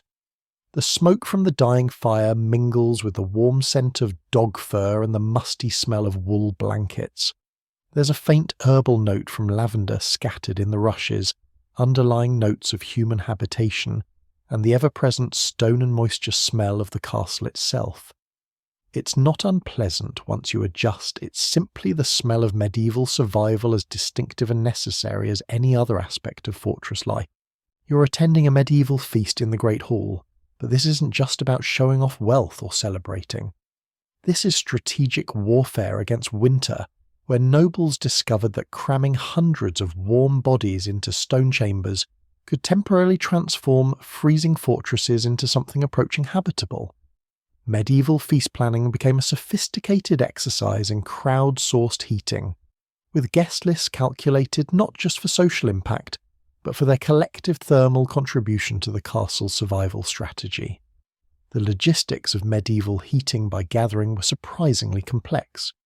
Household stewards learned to schedule their largest entertainments during the coldest months, understanding that a room packed with people could raise the temperature by 15 or 20 degrees through nothing but collective body heat. 100 guests breathing, laughing and moving around generated as much warmth as several additional fires, with the added benefit that human heating systems didn't consume precious firewood or risk setting tapestries ablaze. But here's where medieval ingenuity gets delightfully calculated. Some household records actually mention servants being instructed to stand closer together, specifically to boost room temperature during particularly brutal weather. The staff weren't just serving food and wine, they were functioning as human space heaters strategically positioned around the hall to maximize thermal efficiency. Medieval crowd management had a survival component that modern event planners never consider. The seating arrangements at these feasts reflected thermal as well as social hierarchies. The high table near the main hearth offered warmth along with prestige, while lower status guests were relegated to areas where their body heat contributed to the overall room temperature, without allowing them to enjoy the prime warming spots. Medieval people understood that heat distribution in large gatherings followed predictable patterns, and they arranged their social events accordingly. The timing of these heating feasts was carefully calculated around weather patterns and fuel conservation needs. A major banquet could warm the Great Hall for an entire evening, reducing the amount of wood needed to maintain comfortable temperatures during the celebration. Some nobles became quite strategic about scheduling festivities just before anticipated storms or during periods when their fuel supplies were running low. The food service itself contributed to the heating strategy. Large numbers of servants moving constantly around the hall generated additional body heat and air circulation that distributed warmth more evenly than static gatherings. The kitchen fires needed for feast preparation also supplemented the hall's heating systems with hot food and warm serving dishes, adding their thermal contributions to the overall warming effort. Medieval guests understood their role in these heating strategies, even if they didn't always articulate it explicitly. People dressed in their heaviest, warmest clothing not just for fashion, but to maximize their heat retention and contribution to the room's overall temperature. Some feast accounts describe guests deliberately lingering in the hall long after the formal entertainment ended, reluctant to abandon the collective warmth for their frigid private chambers. The psychological benefits of these gatherings were as important as the thermal ones. Spending an evening in genuinely warm surroundings boosted morale and created positive associations with castle life that helped people endure the harsh reality of medieval winters. These feasts provided proof that warmth was possible even if it was temporary and dependent on large groups of people working together. But the heating magic didn't last long after the party ended. When guests departed and servants cleared the tables, the Great Hall's temperature dropped rapidly back to its normal frigid state. The thermal mass of the stone walls meant that even hours of human heating couldn't significantly warm the structure itself, only the air which dissipated quickly once the heat sources disappeared. One particularly amusing detail from household records describes the challenge of managing departures at heating feasts. Guests sometimes refused to leave because stepping outside the warm hall into winter weather was so unpleasant that it defeated the purpose of attending the feast. Some hosts had to develop diplomatic strategies for encouraging departure without appearing inhospitable. The class dynamics of heating feasts revealed interesting social tensions. Wealthy guests expected to benefit from the warmth, while poor attendees provided much of the heat through their sheer numbers. Some accounts describe conflicts over seating arrangements where social status competed with thermal strategy. Should a minor noble sit near the fire based on rank, or should the spot go to whoever contributed most to the room's collective heating? Historians still study medieval feast records to understand how extensively these thermal strategies influenced social planning. Some argue that heating considerations were secondary to traditional hospitality and status display. Others contend that winter survival needs fundamentally shaped medieval entertaining, making thermal management a primary factor in how nobles organized their social lives. Picture yourself at one of these strategic heating feasts now. The hall is packed with hundreds of people, their collective breath and body heat, creating a surprisingly warm atmosphere despite the stone walls. You're actually comfortable for the first time in weeks, able to remove your heavy cloak and enjoy food without shivering. But you know this warmth is temporary, dependent on the crowd around you, and that when the evening ends, you'll return to your freezing chamber with only the memory of collective heat to sustain you through another long, cold night. You're settling in for what you think will be a full night's sleep in your medieval chamber, but within a few hours you find yourself naturally waking up not from cold or discomfort, but because your body is following a sleep pattern that medieval people considered completely normal. Welcome to the world of segmented sleep, where the 8-hour stretch that modern people consider natural was actually an artificial construct that wouldn't emerge until centuries later. Medieval nights were divided into chunks with scheduled wake periods for fire-tending prayers, intimate conversations, and the endless maintenance that winter survival required. Medieval people typically experienced what historians call first sleep and second sleep, separated by a period of quiet wakefulness that lasted anywhere from 1 to 3 hours. This wasn't insomnia or a sleep disorder. It was the natural human sleep pattern when artificial lighting didn't extend the day indefinitely. People would retire shortly after sunset sleep for 3 or 4 hours, then wake naturally during the darkest part of the night for what they called the watching hours. During these middle-of-the-night wake periods, medieval people engaged in activities that seem almost magical from our modern perspective. Couples used this time for intimate conversations, families shared stories or sang quietly. Individuals offered private prayers or meditated on the day's events. Some of the most beautiful medieval poetry and spiritual writing describes these quiet hours as precious time when the world felt most peaceful and introspective. But the practical realities of medieval winter nights made these wake periods essential for survival. Someone had to tend the fire check on children or elderly family members and ensure that heating systems like warmed stones or banked coals were functioning properly. The watching hours became a natural time for household maintenance that couldn't be ignored without potentially fatal consequences. The fire-tending rotation we discussed earlier fit perfectly into this segmented sleep pattern. Instead of forcing someone to stay awake for an entire night shift, families could rotate fire duty during the natural wake periods that everyone experienced. You might sleep from sunset until midnight, then wake naturally to tend the fire bank, the coals, and add fresh wood before returning to bed for your second sleep until dawn. Medieval medical texts describe segmented sleep as healthy and natural, recommending specific activities for the middle-of-the-night wake periods. Physicians suggested light meals, gentle exercise, or spiritual contemplation during these hours, understanding that the human body seemed designed for this two-phase sleep pattern. Some medical treatises warned against forcing continuous sleep, arguing that it was unnatural and potentially harmful. The social dynamics of segmented sleep created interesting opportunities for medieval families. Children learned songs and stories during the quiet watching hours, elders shared wisdom and family history, and adults made important decisions in the peaceful atmosphere of deep night. These middle-of-the-night conversations were considered more honest and meaningful than daytime discussions, perhaps, because the darkness and intimacy encouraged deeper sharing. Religious practices adapted to accommodate segmented sleep patterns, with specific prayers designated for middle-of-the-night observances. Monasteries built their daily schedules around nocturnal prayer services that coincided with natural wake periods. Some medieval spiritual texts describe the watching hours as especially conducive to divine communication when the soul was most receptive to spiritual experiences. The transition between first and second sleep wasn't abrupt medieval. People described a gradual awakening that felt natural and refreshing rather than jarring.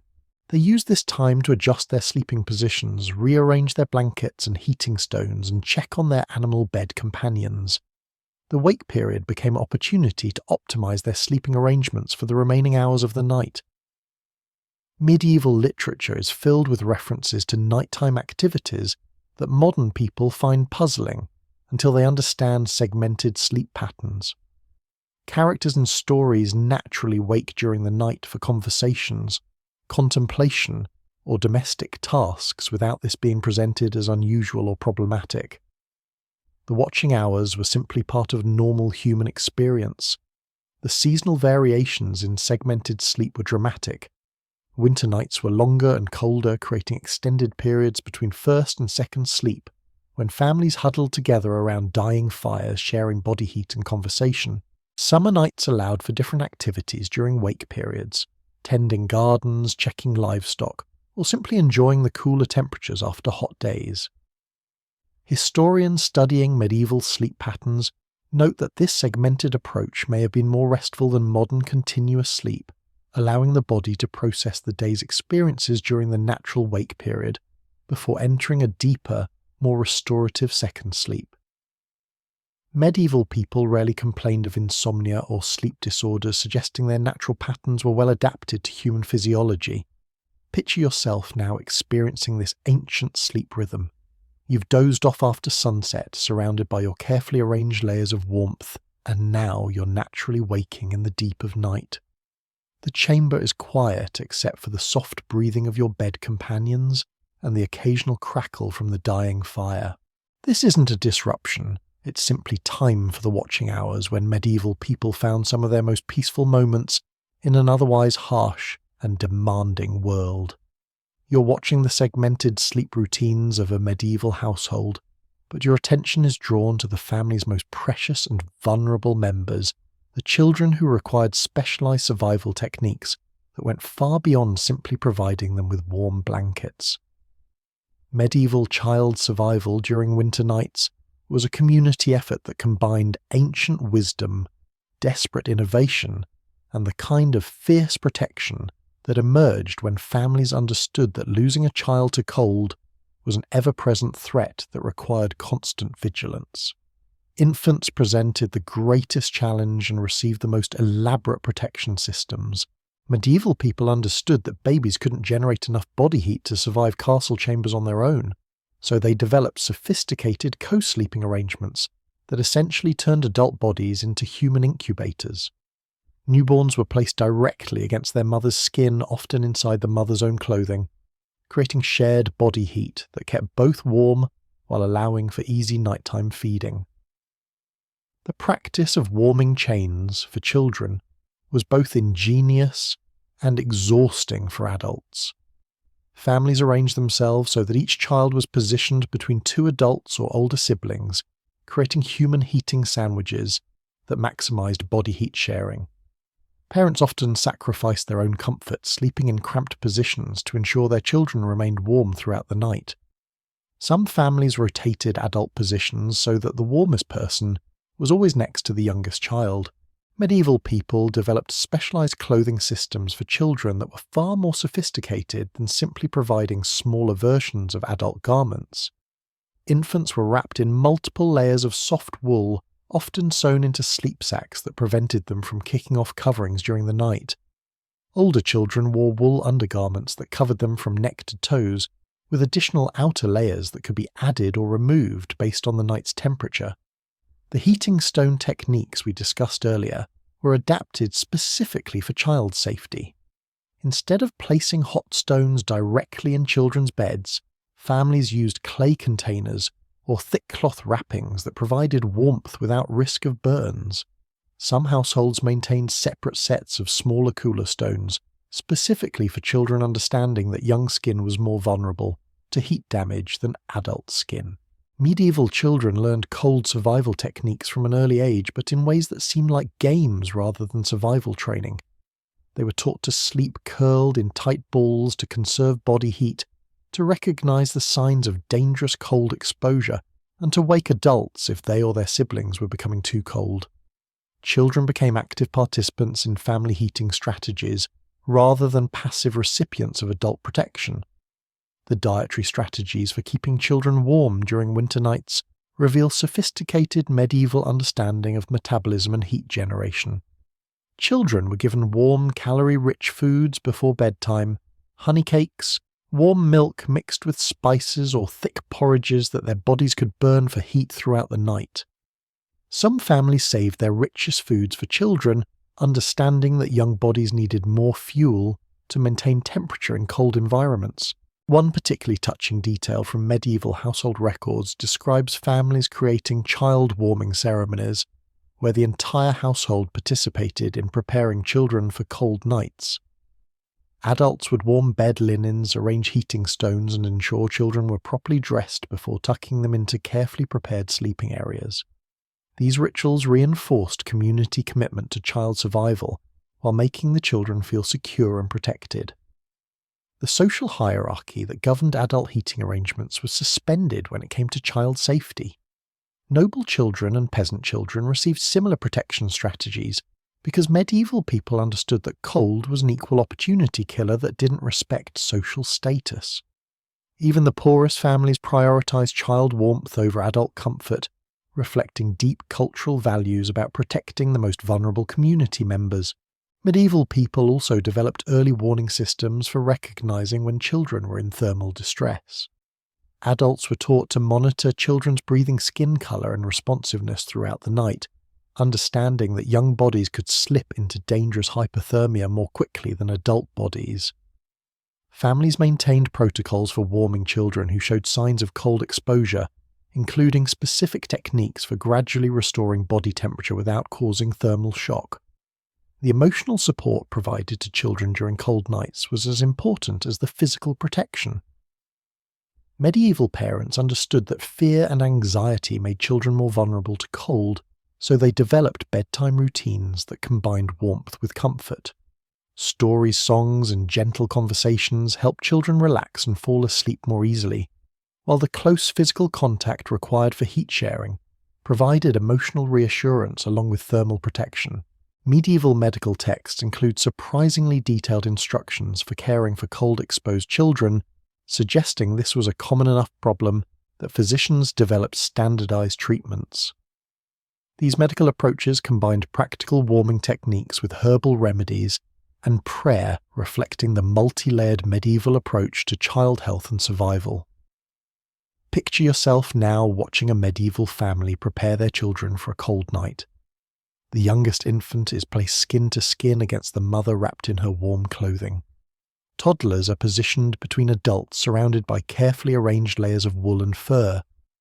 Older children are taught to sleep close together, sharing body heat, while adults monitor their breathing and adjust coverings throughout the night. It's an exhausting system for the adults, but one that ensured the family's most precious members had the best possible chance of surviving until spring.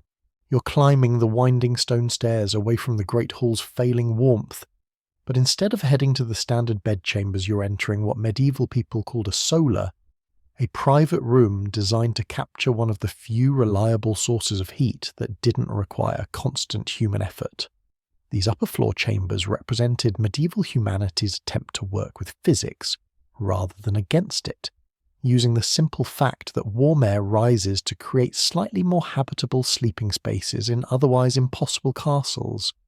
The solar chamber's location was everything.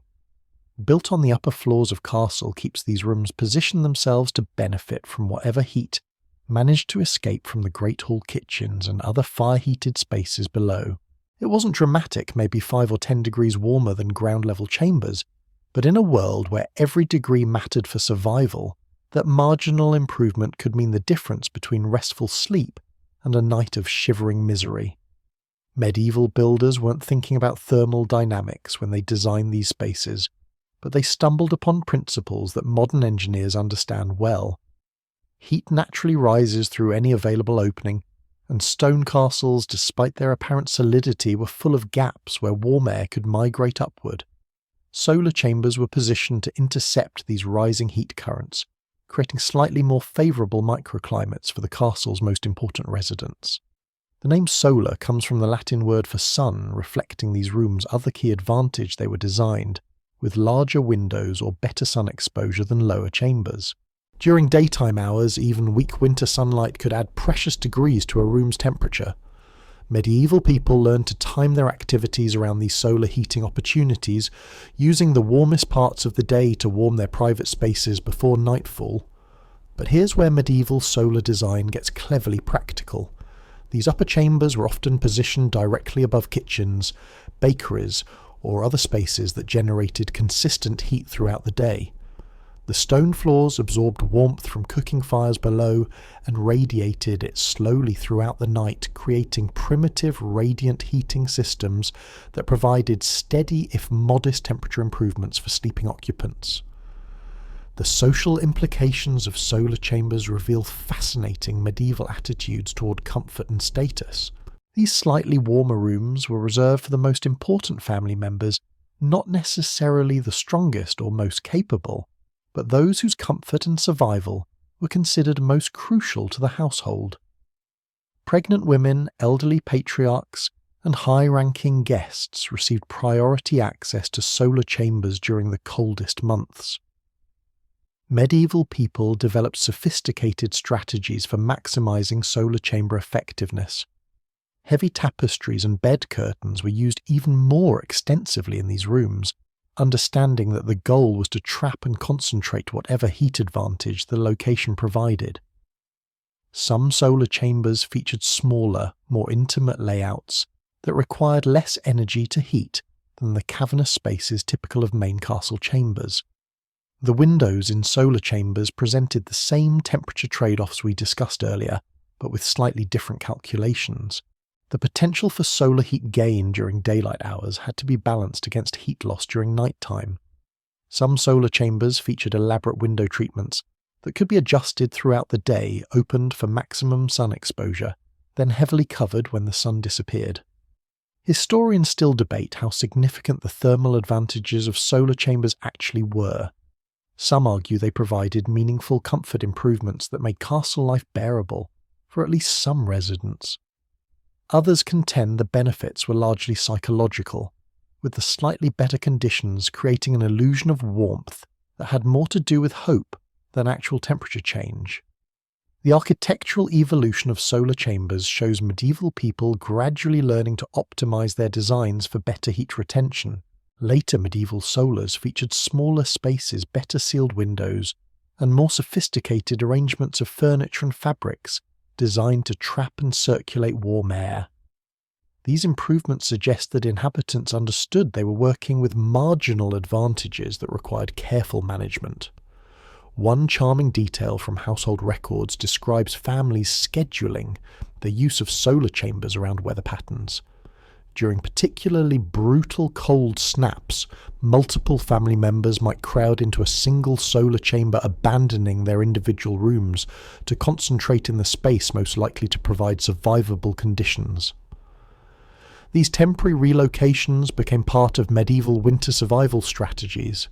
The furnishings in solar chambers reflected their special thermal status. Chairs and benches were positioned to take advantage of sun exposure during the day, while sleeping arrangements were designed to benefit from whatever rising heat might be available. Some solars featured elaborate canopy bed systems that created multiple layers of heat-trapping environments within the already advantaged chamber. Medieval people also used solar chambers as testing grounds for heating innovations.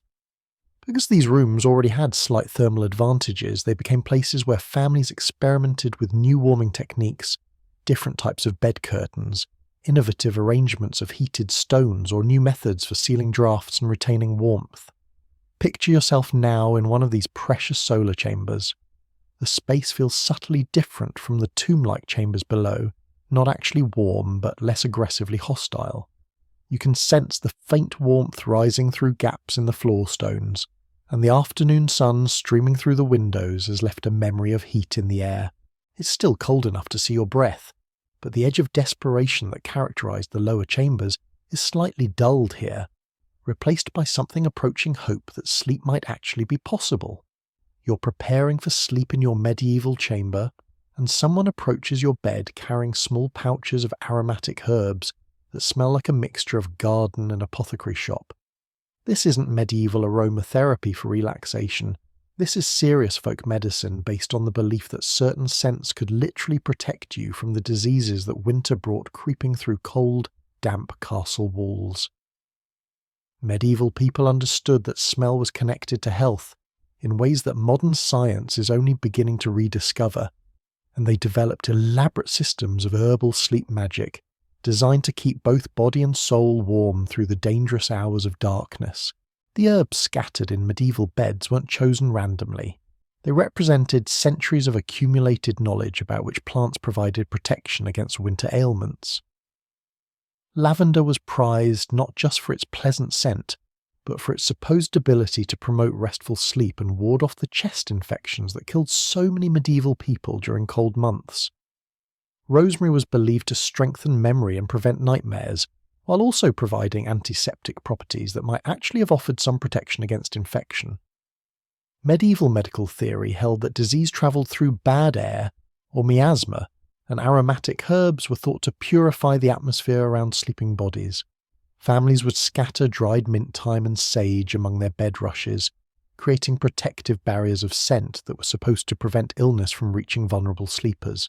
Some households burned specific combinations of herbs before bedtime, filling chambers with protective smoke that was believed to create healthy sleeping environments. The preparation of herbal sleep mixtures was often a community activity, with older women sharing knowledge about which plants worked best for different ailments and family members. Children learned to identify and gather protective herbs, understanding that their family's winter survival might depend on maintaining adequate supplies of the right aromatic plants. These herb-gathering expeditions became seasonal rituals that connected families to the natural world beyond their stone walls. One particularly fascinating medieval practice involved creating dream pillows, small cloth sachets filled with specific combinations of herbs that were placed near sleepers' heads to influence both physical health and mental well-being.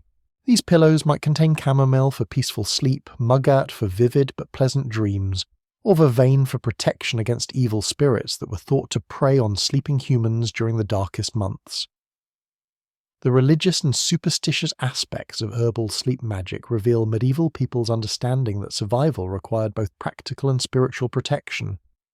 Certain herbs were blessed by priests before being used in sleeping arrangements, while others were gathered during specific moon phases or blessed with particular prayers. The scattering of herbs became a nightly ritual that combined medical treatment with spiritual protection. Medieval households developed seasonal calendars for herbal sleep treatments, understanding that different herbs worked better during different parts of winter. Early winter might call for warming herbs like cinnamon and cloves, while deep winter required stronger protective herbs like wormwood and rue. Spring preparations focused on cleansing herbs that were thought to purge the body of accumulated winter toxins. The social hierarchy extended even to herbal sleep magic, with wealthy households able to afford exotic imported spices that were mixed with local herbs to create more powerful protective combinations. Poor families made do with whatever plants they could gather or grow, but they often developed more extensive knowledge of local herbs, since their survival depended more directly on making the most of available resources. Some medieval medical texts include surprisingly detailed recipes for herbal sleep preparations, specifying exact proportions of different plants and providing instructions for combining them with prayers or ritual actions. These texts suggest that herbal sleep magic was considered legitimate medical practice, not mere superstition, and that physicians took seriously the connection between scent and health. The practical benefits of herbal sleep arrangements may have been more significant than medieval people realized. Many of the herbs they used actually do have mild antiseptic, anti-inflammatory, or relaxation properties that modern medicine recognizes. The psychological benefits of pleasant scents and familiar rituals certainly helped medieval people feel more secure and relaxed, which would have improved their ability to sleep restfully in challenging conditions.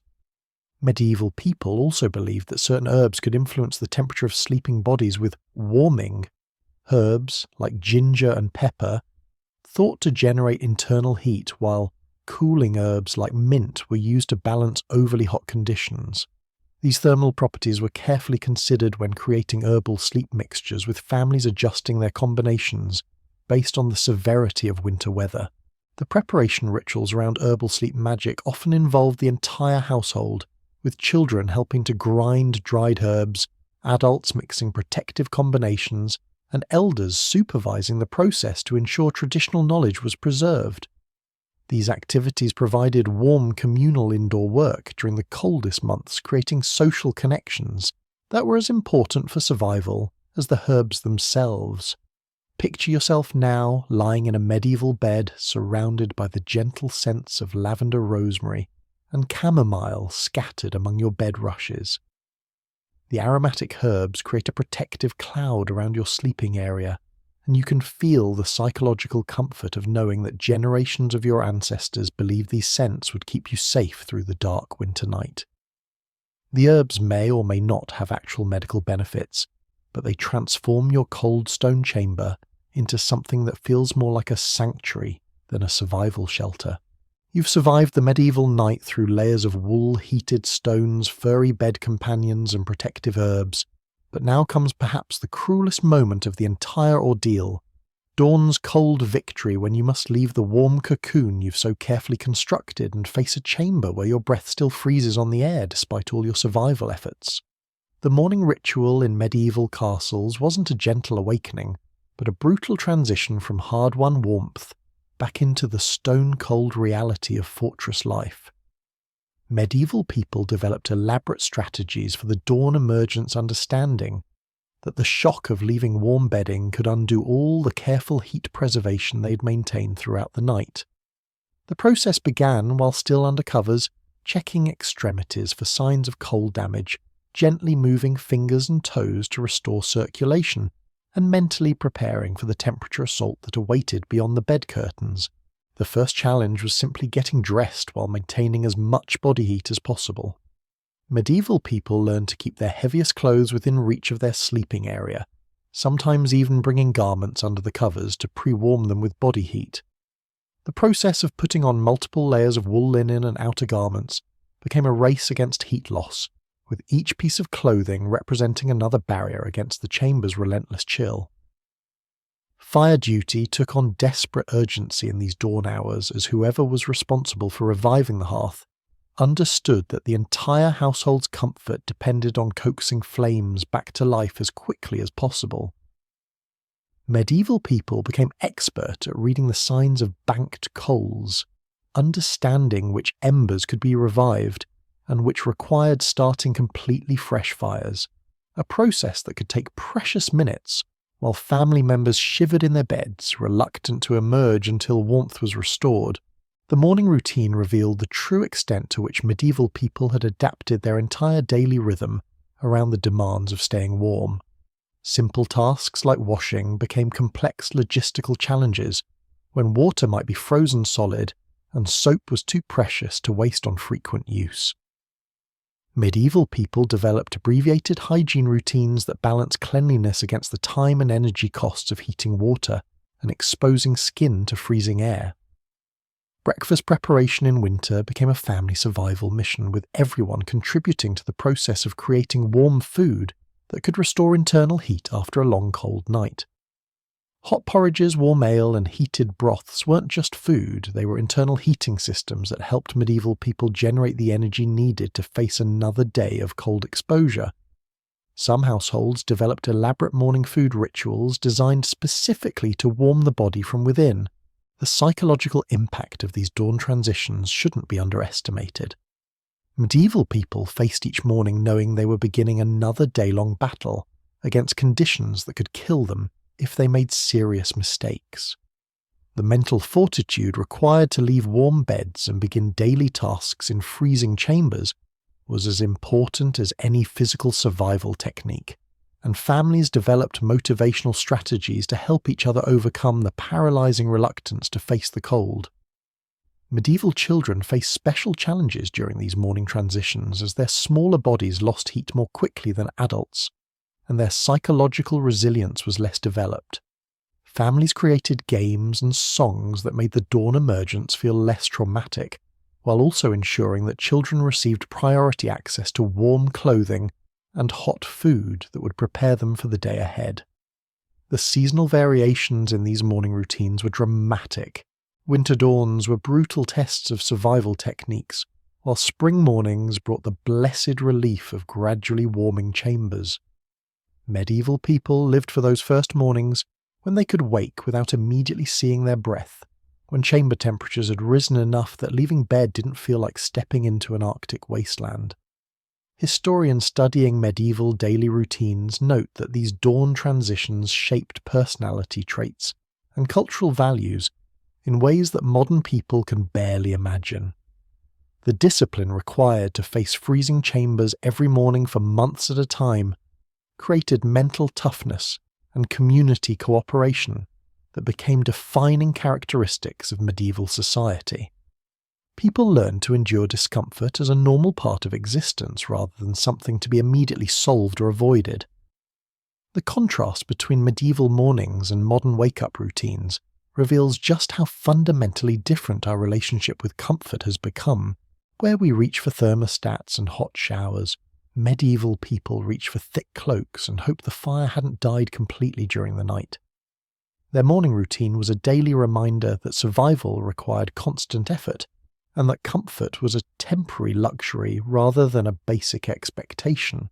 Some medieval household records describe the moment when winter mornings began to warm as genuine celebrations, with families marking the first day they could dress without shivering, or the first morning when frost didn't form on interior surfaces. These small victories over winter's cold grip were treasured milestones that marked progress toward the blessed relief of spring. Now picture yourself facing this medieval dawn transition.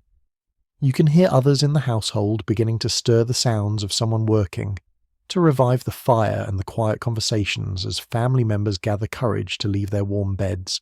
Your breath steams in the cold air, and every nerve in your body resists the idea of throwing back your carefully arranged layers of protection. But like countless generations before you, you understand that survival means facing the cold each day, one dawn at a time, until winter finally releases its grip on your stone fortress. The morning ritual wasn't just about getting up. It was about proving once again that human ingenuity, community cooperation, and sheer determination could triumph over conditions that seemed designed to kill. And somehow, despite everything they did, you're awakened not by cold or discomfort, but by the sound of a bell echoing through stone corridors. You're experiencing medieval sleep in a monastery, where the rhythm of night wasn't governed by warmth-seeking survival alone, but by a sacred schedule that divided darkness into intervals of prayer rest and spiritual vigilance. Monastic sleep was perhaps the most regimented approach to medieval nighttime survival, combining practical heating strategies with religious obligations that created a completely different relationship with the dangerous hours between sunset and dawn. The monastic day began before dawn, with matins the first of the canonical hours that structured religious life around prayer intervals throughout the night.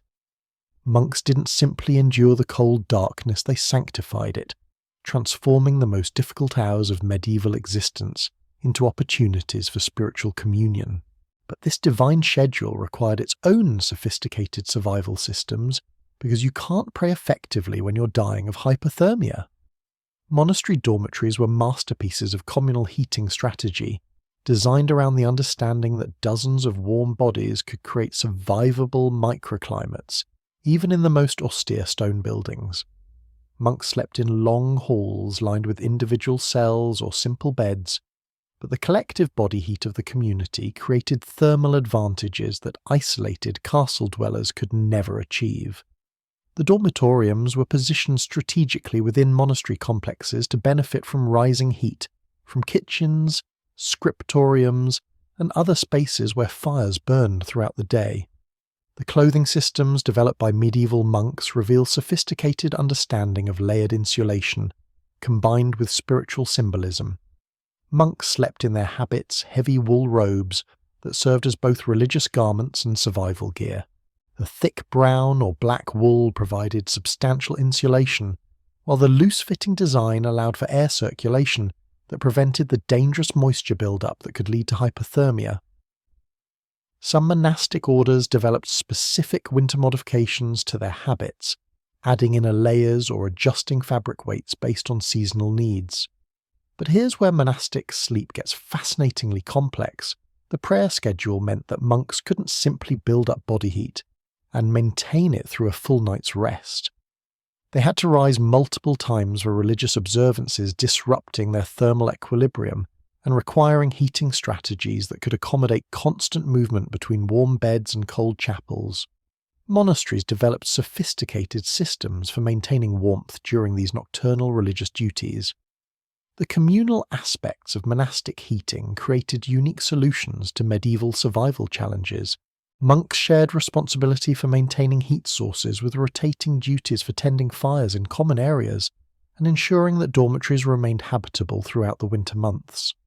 Some monasteries developed elaborate systems of heated stones that were distributed throughout dormitories and refreshed during the night prayer intervals, turning religious obligations into opportunities for practical heating maintenance.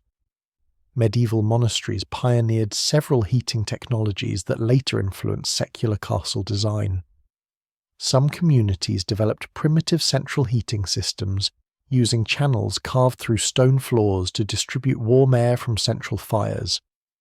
Others experimented with heated walls where fires built into interior wall systems warmed adjacent sleeping areas. These innovations emerged from the practical necessity of keeping large communities warm while maintaining the prayer schedules that defined monastic life. The psychological benefits of communal monastic sleep shouldn't be underestimated. Monks facing brutal winter nights knew they weren't enduring the cold. Alone their community shared both the physical and spiritual challenges of surviving in harsh conditions. The sound of other breathing bodies, the collective warmth of shared space, and the knowledge that others were awake for prayer duties created a support system that individual castle dwellers couldn't access. Medieval monastic rules included specific provisions for cold weather modifications to religious schedules. Some communities adjusted their prayer timing during the harshest winter months, understanding that spiritual obligations had to balance against survival requirements.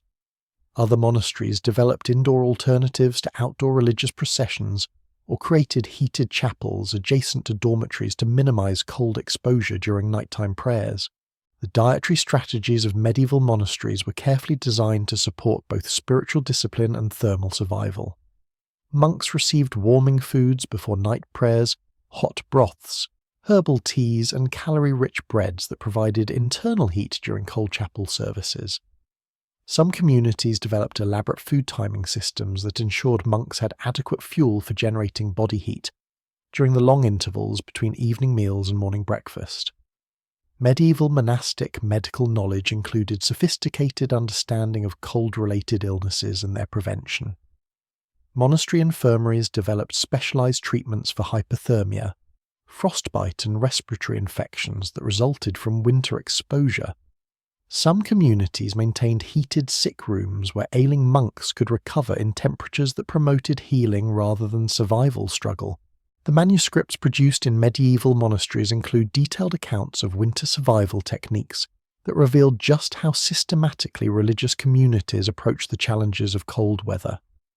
These texts describe everything from optimal sleeping positions for community dormitories to herbal preparations that supported both spiritual clarity and physical warmth during long night vigils. Picture yourself now as part of this monastic community, awakening to the bell for matins in the deep of winter night. Around you, dozens of other monks are stirring in their woolen habits, preparing to rise for prayer while maintaining the collective warmth that keeps everyone alive. You understand that your spiritual duties and survival needs are inextricably connected, that serving God requires mastering the practical art of staying warm enough to pray, and that the community's salvation depends as much on thermal cooperation as on individual devotion. You're the lord of a medieval castle, and word has arrived that travelling nobles will arrive before nightfall seeking shelter from a winter storm. Now you face one of medieval hospitality's most complex challenges, providing life-saving warmth to visitors when your household barely generates enough heat to keep your own family alive. Medieval guest accommodation wasn't simply about offering a bed. It was about redistributing precious thermal resources in ways that honoured social obligations while ensuring that generosity didn't become a death sentence for your permanent residence. The arrival of unexpected guests during winter created immediate logistical crises that tested both household resources and survival strategies. Every additional person requiring warmth meant recalculating heating stone allocations, rearranging sleeping spaces to maximize shared body heat, and potentially sacrificing fuel reserves that had been carefully calculated to last until spring. Medieval hospitality operated under the understanding that turning away travellers could mean condemning them to death, but accepting too many guests could endanger the entire household. Medieval protocols for guest accommodation revealed sophisticated understanding of thermal hierarchy and resource management. High-ranking visitors received priority access to the warmest chambers, usually the host family's own solar rooms, while the displaced family members crowded together in secondary spaces. This wasn't just about social courtesy.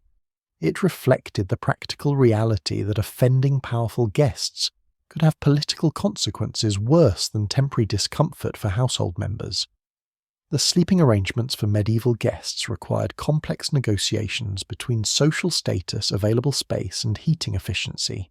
Important visitors might be offered private chambers with dedicated heating systems, while lesser guests were integrated into communal sleeping areas where their body heat contributed to collective warming strategies. Some household records describe elaborate guest management systems that calculated optimal sleeping arrangements based on social rank, body size, and heat-generating capacity. Medieval hosts developed ingenious strategies for stretching their heating resources to accommodate unexpected visitors. Extra heated stones were prepared by depleting reserves from less critical areas. Bed warmers were shared in rotation systems that provided each guest with some preheated sleeping space, and communal meals were extended to ensure that everyone received warming food before retiring to potentially inadequate sleeping arrangements. These emergency hospitality measures required household staff to work through the night maintaining heating systems for larger numbers of people. The social tensions created by winter guest accommodation appear repeatedly in medieval chronicles and household records. Family members who'd grown accustomed to specific warm sleeping positions might find themselves displaced to colder areas to make room for visitors. Children who normally slept close to parents for warmth might be relocated to accommodate guest privacy requirements. These disruptions tested family relationships and required careful management to prevent resentment from undermining household harmony. Medieval guest quarters were often the most challenging spaces in castles to keep warm, since they were typically located away from the family's primary heating systems and designed more for privacy than thermal efficiency. Hosts had to improvise heating solutions for these marginal spaces, sometimes moving portable braziers, relocating heated stones from family areas, or even temporarily heating guest chambers with fires that depleted precious fuel reserves. The etiquette surrounding guest heating arrangements was surprisingly complex, involving negotiations between host obligations and visitor expectations that had to balance courtesy against survival needs. Important guests might expect heated chambers comparable to their own homes, while understanding hosts faced resource limitations that made such comfort impossible. Medieval people developed diplomatic language for explaining heating limitations without appearing inhospitable or impoverished. One particularly fascinating aspect of medieval guest accommodation involves the strategic use of communal sleeping arrangements that modern people might find shocking. High-ranking visitors were sometimes invited to share the host family's own heated sleeping spaces, not from any improper motivations, but because it was the only way to ensure that important guests received adequate warmth to survive the night. These arrangements required careful protocol to maintain propriety while addressing survival necessities. Medieval households maintained emergency guest supplies specifically for winter hospitality situations. Extra blankets stored in sealed containers to prevent moisture damage, reserve supplies of warming herbs and spices, additional heating stones kept in storage, and emergency food stocks that could provide warm meals for unexpected visitors. These hospitality reserves were considered essential household equipment, as important as weapons or food storage for basic castle operations. The economic implications of winter guest accommodation were significant enough that some medieval households developed strategies for managing the financial burden of extended hospitality. Wealthy visitors might be expected to contribute to fuel costs or provide gifts that offset the expense of heating additional chambers. Poor travellers were accommodated through Christian charity obligations, but their stays were typically brief to minimise resource drain on host families. Medieval medical knowledge included understanding of how guest accommodation during winter could create health risks for both visitors and hosts. Overcrowded sleeping arrangements might spread diseases, while inadequate heating for guests could create moral and legal obligations if visitors suffered cold-related injuries or death. Some household medical guides included specific instructions for managing the health challenges created by winter hospitality requirements.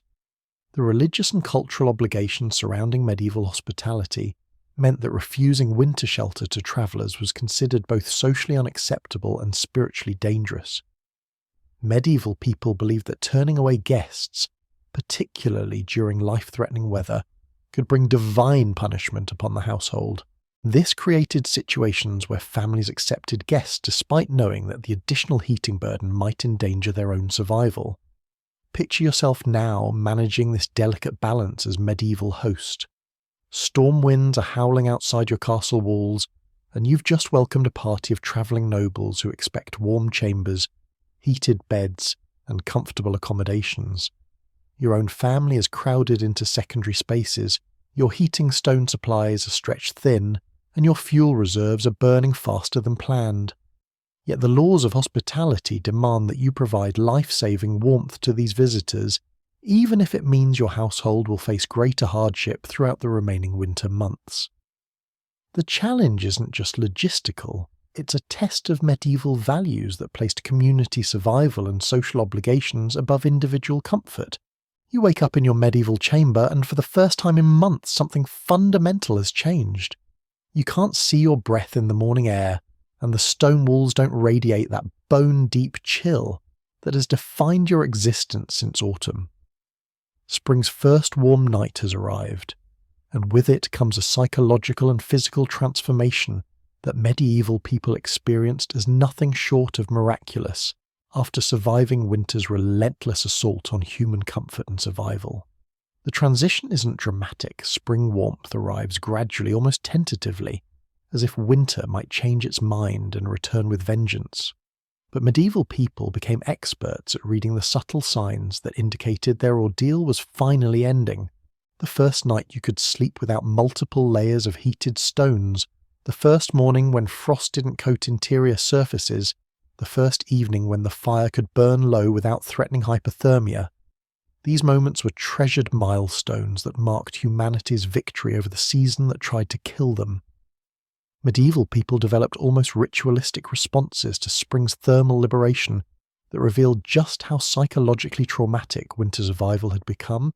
Families would gradually reduce their elaborate survival systems, removing one layer of blankets, eliminating heated stone rotations, allowing fires to burn lower without panic. These changes happened slowly, cautiously, because medieval people understood that premature celebration of warmth could be deadly if winter returned unexpectedly. The social dynamics of spring's arrival transformed household relationships that had been strained by months of survival cooperation. Children who had been pressed against adults for warmth could finally sleep in their own spaces.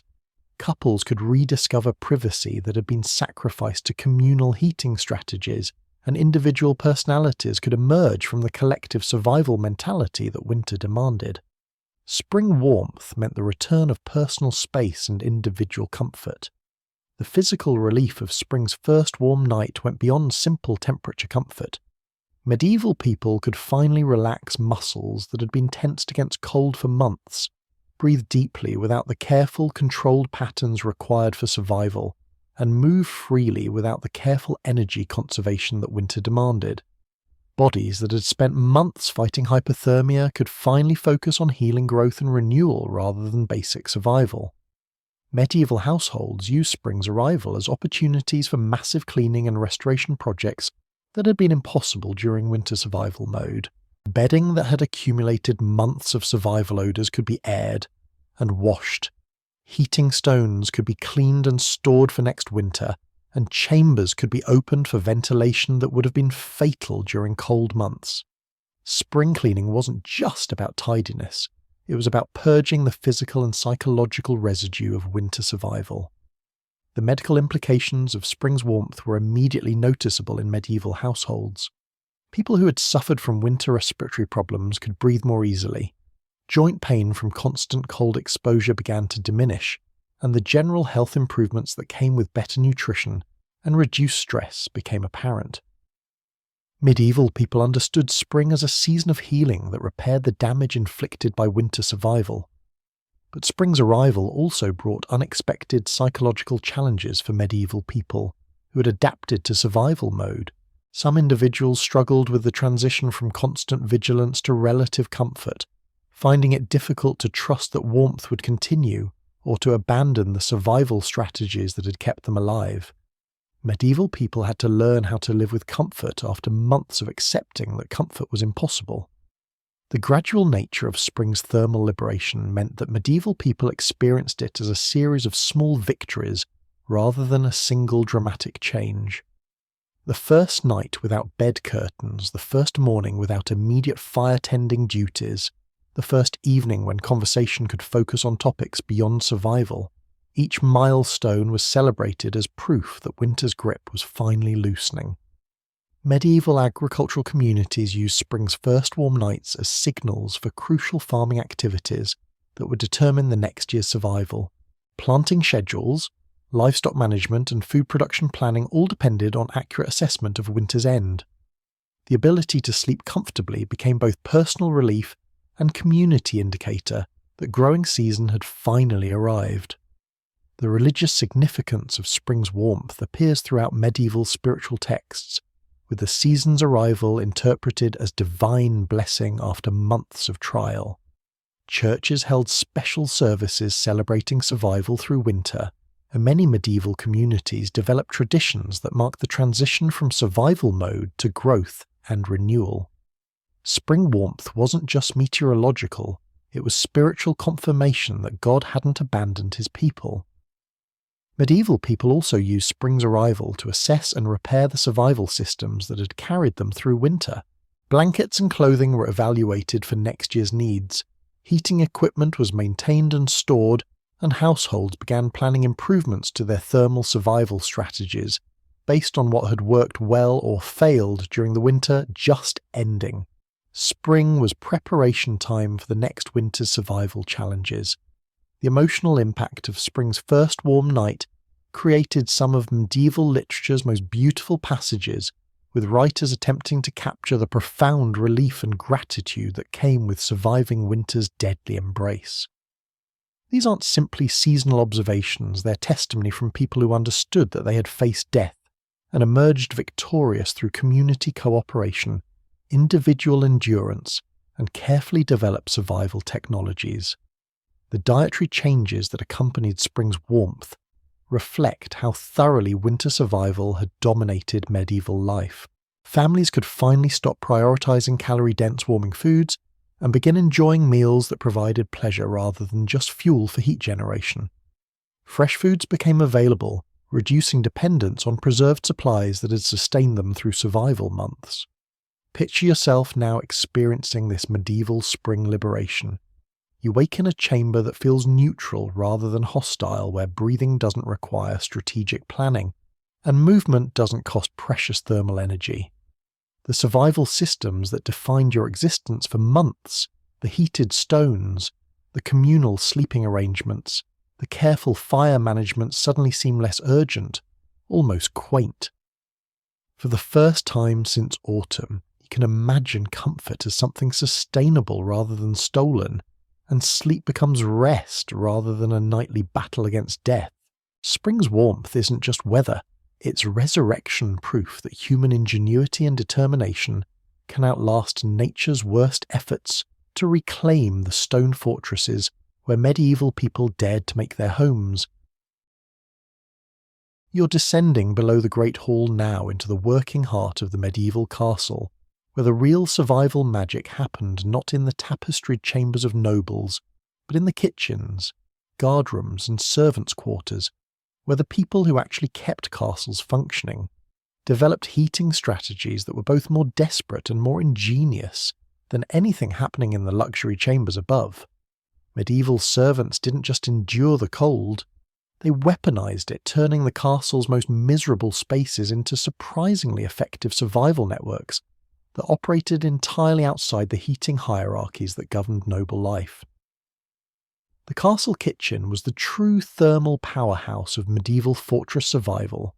a space where massive fires burned almost continuously to feed the household, creating heat levels that made it the most coveted sleeping space for servants lucky enough to work there.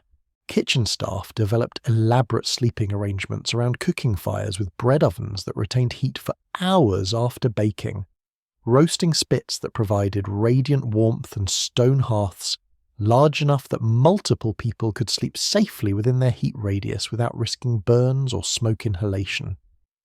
But here's where medieval servant ingenuity gets fascinating. They couldn't simply crowd around kitchen fires without disrupting food preparation that kept the entire castle fed. So kitchen servants developed rotation systems that balanced cooking duties with heating privileges, ensuring that those working the hardest physical jobs received priority access to the warmest sleeping spots. The kitchen hierarchy wasn't just about cooking skill, it was about managing life-saving access to heat in ways that kept both food production and human survival functioning simultaneously. Guard duty presented unique heating challenges that required solutions completely different from civilian survival strategies. Castle guards couldn't abandon their posts for warmth, couldn't sleep communally for shared body heat, and couldn't rely on heated stones that might grow cold during long watch shifts. Instead, they developed mobile heating systems, small braziers that could be moved along patrol routes, charcoal hand warmers that provided heat during outdoor watches, and clothing systems designed specifically for maintaining warmth during hours of motionless vigilance. Medieval guard rooms became masterpieces of efficient heating design, with furniture arranged to maximize radiant heat distribution and sleeping arrangements that allowed off-duty guards to warm up quickly between shifts. Some castle guard rooms featured heated benches built directly into wall systems, where warm stones or channeled heat from nearby fires could warm resting guards without requiring dedicated fuel. These spaces had to balance warmth with readiness, ensuring that guards could respond to emergencies without being slowed by elaborate clothing systems. Servants' quarters were typically located in the castle's least desirable spaces, basements, outer walls areas far from noble chambers, where heat was scarce and drafts were fierce. But medieval servants turned these disadvantages into advantages through collective heating strategies that nobles never developed. Servants slept in large groups, creating human heating systems that were more efficient than anything possible in private chambers. They shared not just body heat, but heating resources, clothing and survival knowledge in ways that created genuine thermal communities. The social dynamics of servant heating networks reveal fascinating aspects of medieval working-class cooperation. Unlike noble households where heating resources were distributed by rank and family relationship, servant communities developed egalitarian heating systems based on need contribution and mutual aid. Sick or injured servants received priority access to warmth, while those working the hardest jobs earned better heating privileges regardless of their formal status within the household hierarchy. Medieval servants pioneered several heating technologies that were later adopted by noble households. They developed improved heating stone techniques using smaller, more efficiently wrapped stones that could be prepared quickly during brief breaks from work duties. They created portable heat sources that could warm work areas without interfering with tasks, and they perfected clothing systems that maximized warmth while allowing for the physical mobility that servant work required. The kitchen servants' access to food provided heating advantages that went beyond simple nutrition. They could consume warm meals throughout the day rather than waiting for formal meal times. They had access to warming spices and hot beverages that helped maintain internal body temperature, and they could prepare special heating foods like warming broths and calorie-rich breads that provided sustained energy for heat generation. Kitchen privilege wasn't just about better food, it was about survival fuel. Stable servants and outdoor workers developed perhaps the most sophisticated cold-weather survival systems in medieval castles, since their work required extended exposure to outdoor temperatures that could kill unprepared individuals. They learned to work with animal heat, sharing warmth with horses and livestock using hay and straw, as both bedding and insulation, and developing clothing systems that could be adjusted quickly as work activities and weather conditions changed throughout the day. The underground networks that connected different groups of castle servants reveal amazing medieval social organisation. Kitchen staff shared heating resources with laundry workers, guards coordinated with stable hands to maintain heat sources, and servants developed informal systems for rotating access to the warmest sleeping spots based on work schedules and survival needs. These networks operated completely independently of noble household management. Medieval servant medical knowledge included specialised understanding of cold-related injuries and treatments that were far more practical than anything available to nobles. Servants knew how to treat frostbite, hypothermia, and respiratory problems using available resources, and they developed prevention strategies based on real-world experience with dangerous cold exposure. Their survival knowledge was tested daily rather than just theoretically understood. The seasonal adaptations of servant heating systems were more dramatic than noble accommodations because servants couldn't rely on consistent fuel supplies or dedicated heating resources. They developed summer strategies for storing heat materials, autumn routines for preparing winter survival systems, and spring procedures for maintaining equipment through seasonal transitions. Servant survival required year-round planning and preparation that nobles never had to consider. One particularly ingenious servant heating innovation involved creating heat distribution networks using the castle's structural features.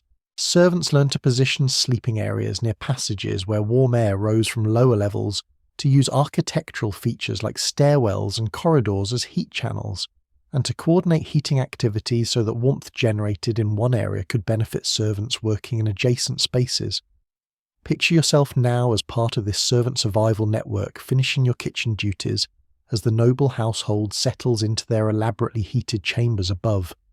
You're arranging your sleeping space near the bread oven where heat will radiate for hours, coordinating with other servants to share warming stones prepared from kitchen fires, and settling in with the knowledge that your survival depends not on individual comfort, but on the collective heating wisdom of the working community that actually keeps this stone fortress functioning through the deadly winter nights.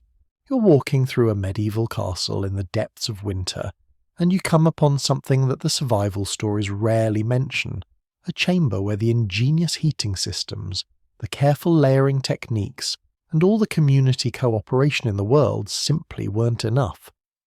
Medieval cold didn't always yield to human ingenuity, and the grim reality of winter survival included the failures, the breakdowns, and the tragic moments when even the most sophisticated survival strategies couldn't prevent hypothermia madness and death from claiming their victims in these stone fortresses. The medical realities of medieval cold exposure were far more complex than simple freezing to death. Medieval people understood that cold killed in stages, and they developed detailed knowledge of the warning signs that indicated when their survival systems were failing. Early hypothermia presented as confusion, poor decision-making, and personality changes that made individuals less capable of maintaining their own heating systems. Families learned to recognize when cold exposure was affecting someone's judgment, because a person who couldn't think clearly was unlikely to survive without constant supervision. Medieval households developed protocols for managing what they called winter madness, the psychological effects of prolonged cold exposure combined with isolation, poor nutrition, and the constant stress of survival. Some people became irrationally aggressive about heat resources, hoarding warming stones, or refusing to share communal heating systems. Others became withdrawn and apathetic, losing the motivation needed to maintain their survival routines. Medieval people understood that cold attacked the mind as well as the body. The failure of heating systems created cascading survival crises that could kill entire households. When fires died during brutal storms and couldn't be restarted, when heating stone supplies were exhausted during unexpected cold snaps, when communal sleeping arrangements broke down due to illness or conflict, these breakdowns revealed just how precarious medieval winter survival really was. Backup plans had backup plans, but sometimes everything failed simultaneously. Medieval medical texts describe frostbite with surprising clinical accuracy, documenting the progression from cold-damaged extremities to systemic infections that could kill victims days or weeks after the initial cold exposure. Medieval people learned to recognize the black fingers and toes that indicated tissue death, and they developed amputation techniques for removing dead tissue before infections could spread. Some medieval households maintained heated rooms specifically for treating severe cold injuries. The social dynamics of survival system failures created moral crises that tested medieval values and family relationships. When heating resources became critically scarce, households faced impossible decisions about who received life-saving warmth and who was left to face potentially fatal cold exposure. Medieval people developed ethical frameworks for these decisions, but the psychological trauma of choosing who lived and who died haunted survivors long after winter ended. Children were particularly vulnerable to survival system failures since their smaller bodies lost heat more rapidly, and their psychological resilience was less developed. Medieval households kept detailed watch over children during the coldest periods, understanding that young people could slip into dangerous hypothermia before adults recognized the symptoms. Some medieval medical guides include instructions for warming children who had become dangerously cold using techniques that modern medicine would recognize as treatment for severe hypothermia. The respiratory complications that resulted from breathing cold air for months created another category of winter deaths that medieval people feared almost as much as freezing. Medieval healers understood that chest infections developed from prolonged cold exposure could kill healthy adults within days, and they developed preventive treatments using warming herbs, hot vapors, and heated sleeping environments designed to protect lung function during winter months. Medieval people also recognized a condition they described as winter weakness, the gradual exhaustion that resulted from months of fighting cold exposure.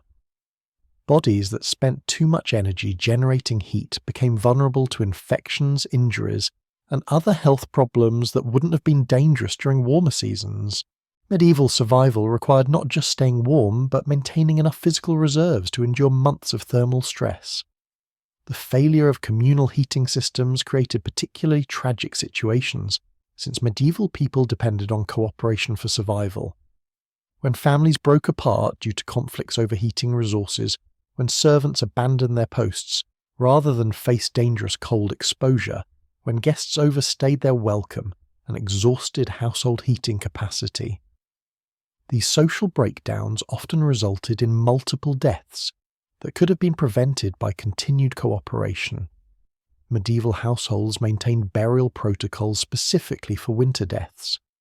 Understanding that cold-related fatalities were common enough to require standardized procedures, bodies couldn't be buried in frozen ground, so medieval people developed techniques for preserving corpses until spring, while also managing the psychological trauma of living with constant reminders of winter's deadly power. The economic implications of survival system failures extended beyond individual households to entire communities. When castle heating systems broke down completely, when fuel supplies were exhausted earlier than expected, when too many people suffered cold-related injuries to maintain basic operations, these failures could collapse medieval settlements, entirely forcing survivors to abandon their homes and seek shelter elsewhere. Medieval people developed superstitious beliefs around heating system failures that reveal their deep psychological need to understand and control the randomness of winter death. Some attributed survival failures to spiritual causes, punishment for sins, abandonment by God, or attacks by evil spirits. Others developed elaborate rituals designed to prevent heating breakdowns, combining practical maintenance with magical thinking in ways that provided psychological comfort even when they couldn't guarantee physical survival. The survivors of medieval winter catastrophes often suffered what modern psychology would recognize as post-traumatic stress, developing fears and anxieties around cold weather that persisted for years after their survival ordeals ended. Medieval people understood that winter could break minds as well as bodies, and they developed community support systems for helping survivors recover from the psychological damage of extreme cold exposure. Picture yourself now confronting this darker reality of medieval winter survival. Despite all the ingenious heating techniques, the careful planning and the community cooperation, you understand that cold remains an enemy that sometimes wins. The chamber you're standing in might have housed someone whose survival systems failed, whose body couldn't generate enough heat despite every technique we've explored, whose mind couldn't endure the psychological pressure of constant thermal warfare. Medieval winter wasn't just about clever survival strategies. It was about accepting that human ingenuity had limits, and that sometimes the cold claimed its victims regardless of preparation, cooperation, or determination. You're awakening in your medieval chamber to the first grey light of dawn, and while the worst of the night's cold battle is over, your survival challenge is far from complete.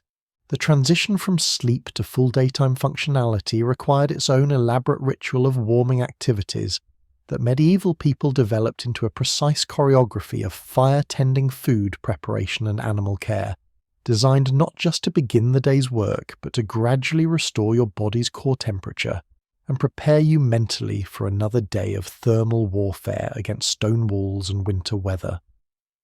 The morning fire ritual was the most critical component of the dawn warming ceremony, requiring skills that separated successful survivors from those who might not see another sunset.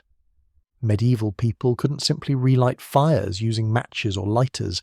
They had to coax flames back to life from carefully banked coals using breath-controlled tinder placement and an intimate understanding of how different materials burned. The process was meditative and desperate, simultaneously requiring calm precision, while your body demanded immediate heat relief.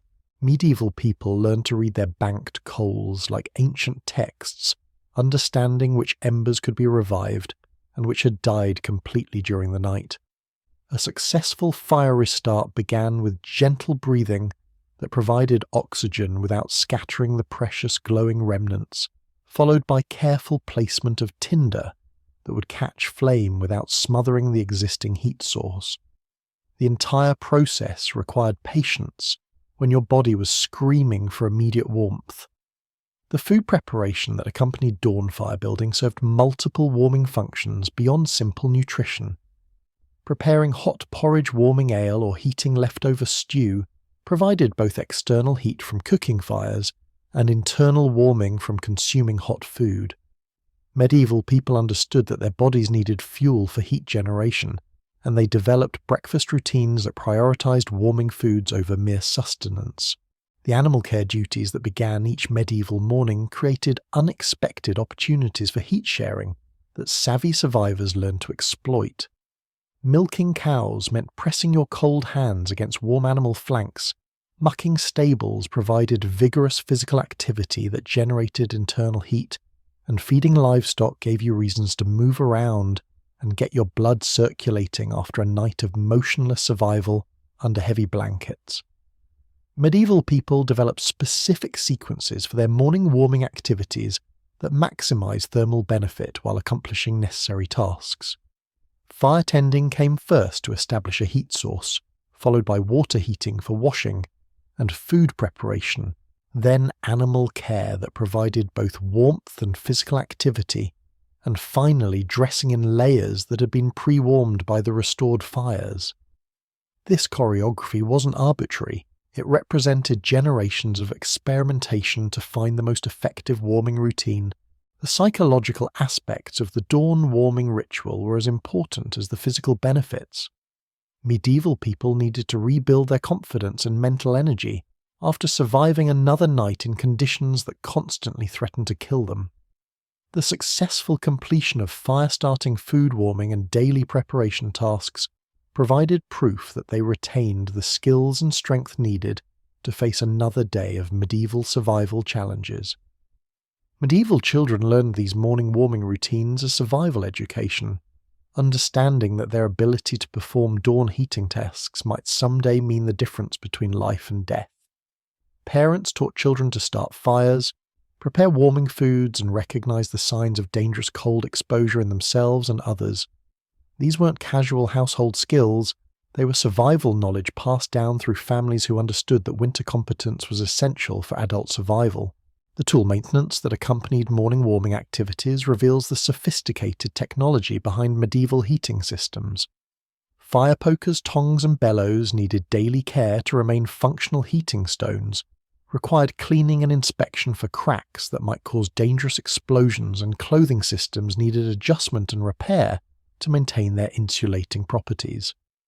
Medieval survival depended on maintaining the equipment that maintained the people. Medieval households developed social protocols for coordinating morning warming activities that balanced individual needs against community resources. Family members had assigned roles in the dawn heating routine, who started which fires, who prepared warming foods, who tended animals, and who managed heating stone preparation for the following night. These routines required cooperation and timing that reflected the community nature of medieval survival. The seasonal variations in morning warming routines were dramatic, with winter dawn activities requiring much more time and energy than summer morning tasks. Medieval people adjusted their sleep schedules to allow adequate time for elaborate winter morning warming, understanding that rushing these routines could leave them inadequately prepared for the thermal challenges of the day ahead. Winter mornings weren't just about waking up. They were about rebuilding your body's capacity to generate and retain heat. Medieval medical knowledge included understanding of how morning warming activities affected daily health and survival chances. Physicians recommended specific morning routines for different age groups and physical conditions, recognizing that the transition from sleep to full activity required careful management to prevent thermal shock respiratory problems and other cold-related health issues. The spiritual dimensions of morning warming rituals appear throughout medieval religious texts, with dawn fire starting compared to spiritual renewal and the daily victory over cold darkness interpreted as symbolic triumph over evil forces. Some medieval communities developed prayer routines that accompanied morning heating activities, combining spiritual preparation with physical warming in ways that addressed both psychological and survival needs. The community aspects of dawn warming extended beyond individual households to include neighborhood cooperation and resource sharing. Medieval people developed systems for sharing fire-starting materials, coordinating fuel gathering, and providing emergency heating assistance for families whose morning warming systems had failed. These community networks recognized that everyone's survival depended on maintaining heating competence throughout the settlement.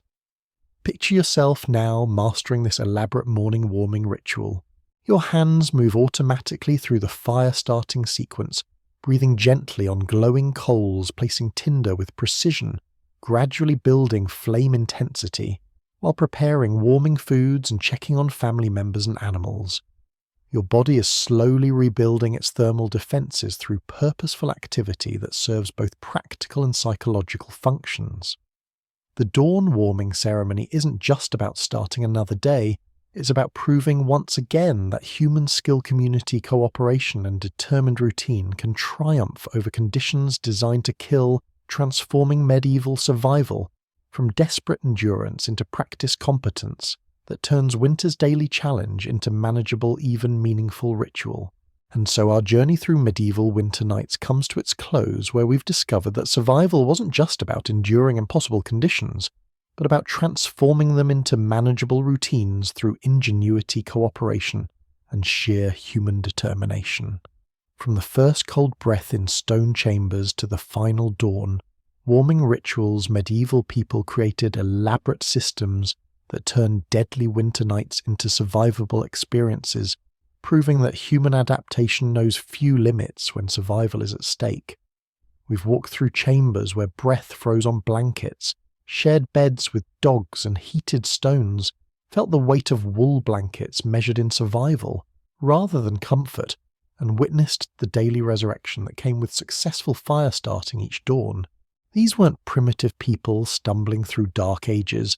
They were sophisticated survivors who understood thermal dynamics, community cooperation, and resource management in ways that might humble modern emergency preparedness experts.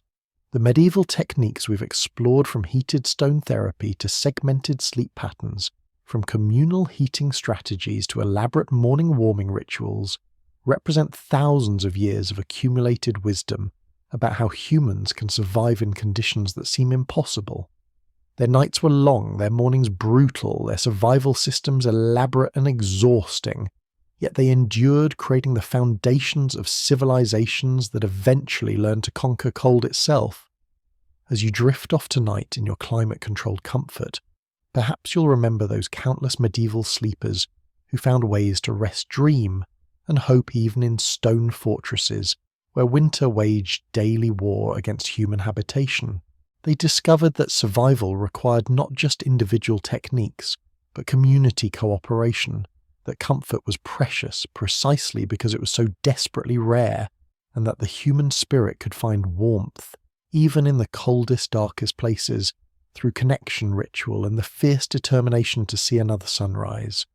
Sleep well, knowing that somewhere in your genetic memory lies the wisdom of ancestors who could survive anything winter threw at them, armed with nothing but wool ingenuity, heated stones, loyal dogs, and the unshakable belief that morning would come again, bringing with it another chance to prove that human community can triumph over any cold that stones and winter winds can create.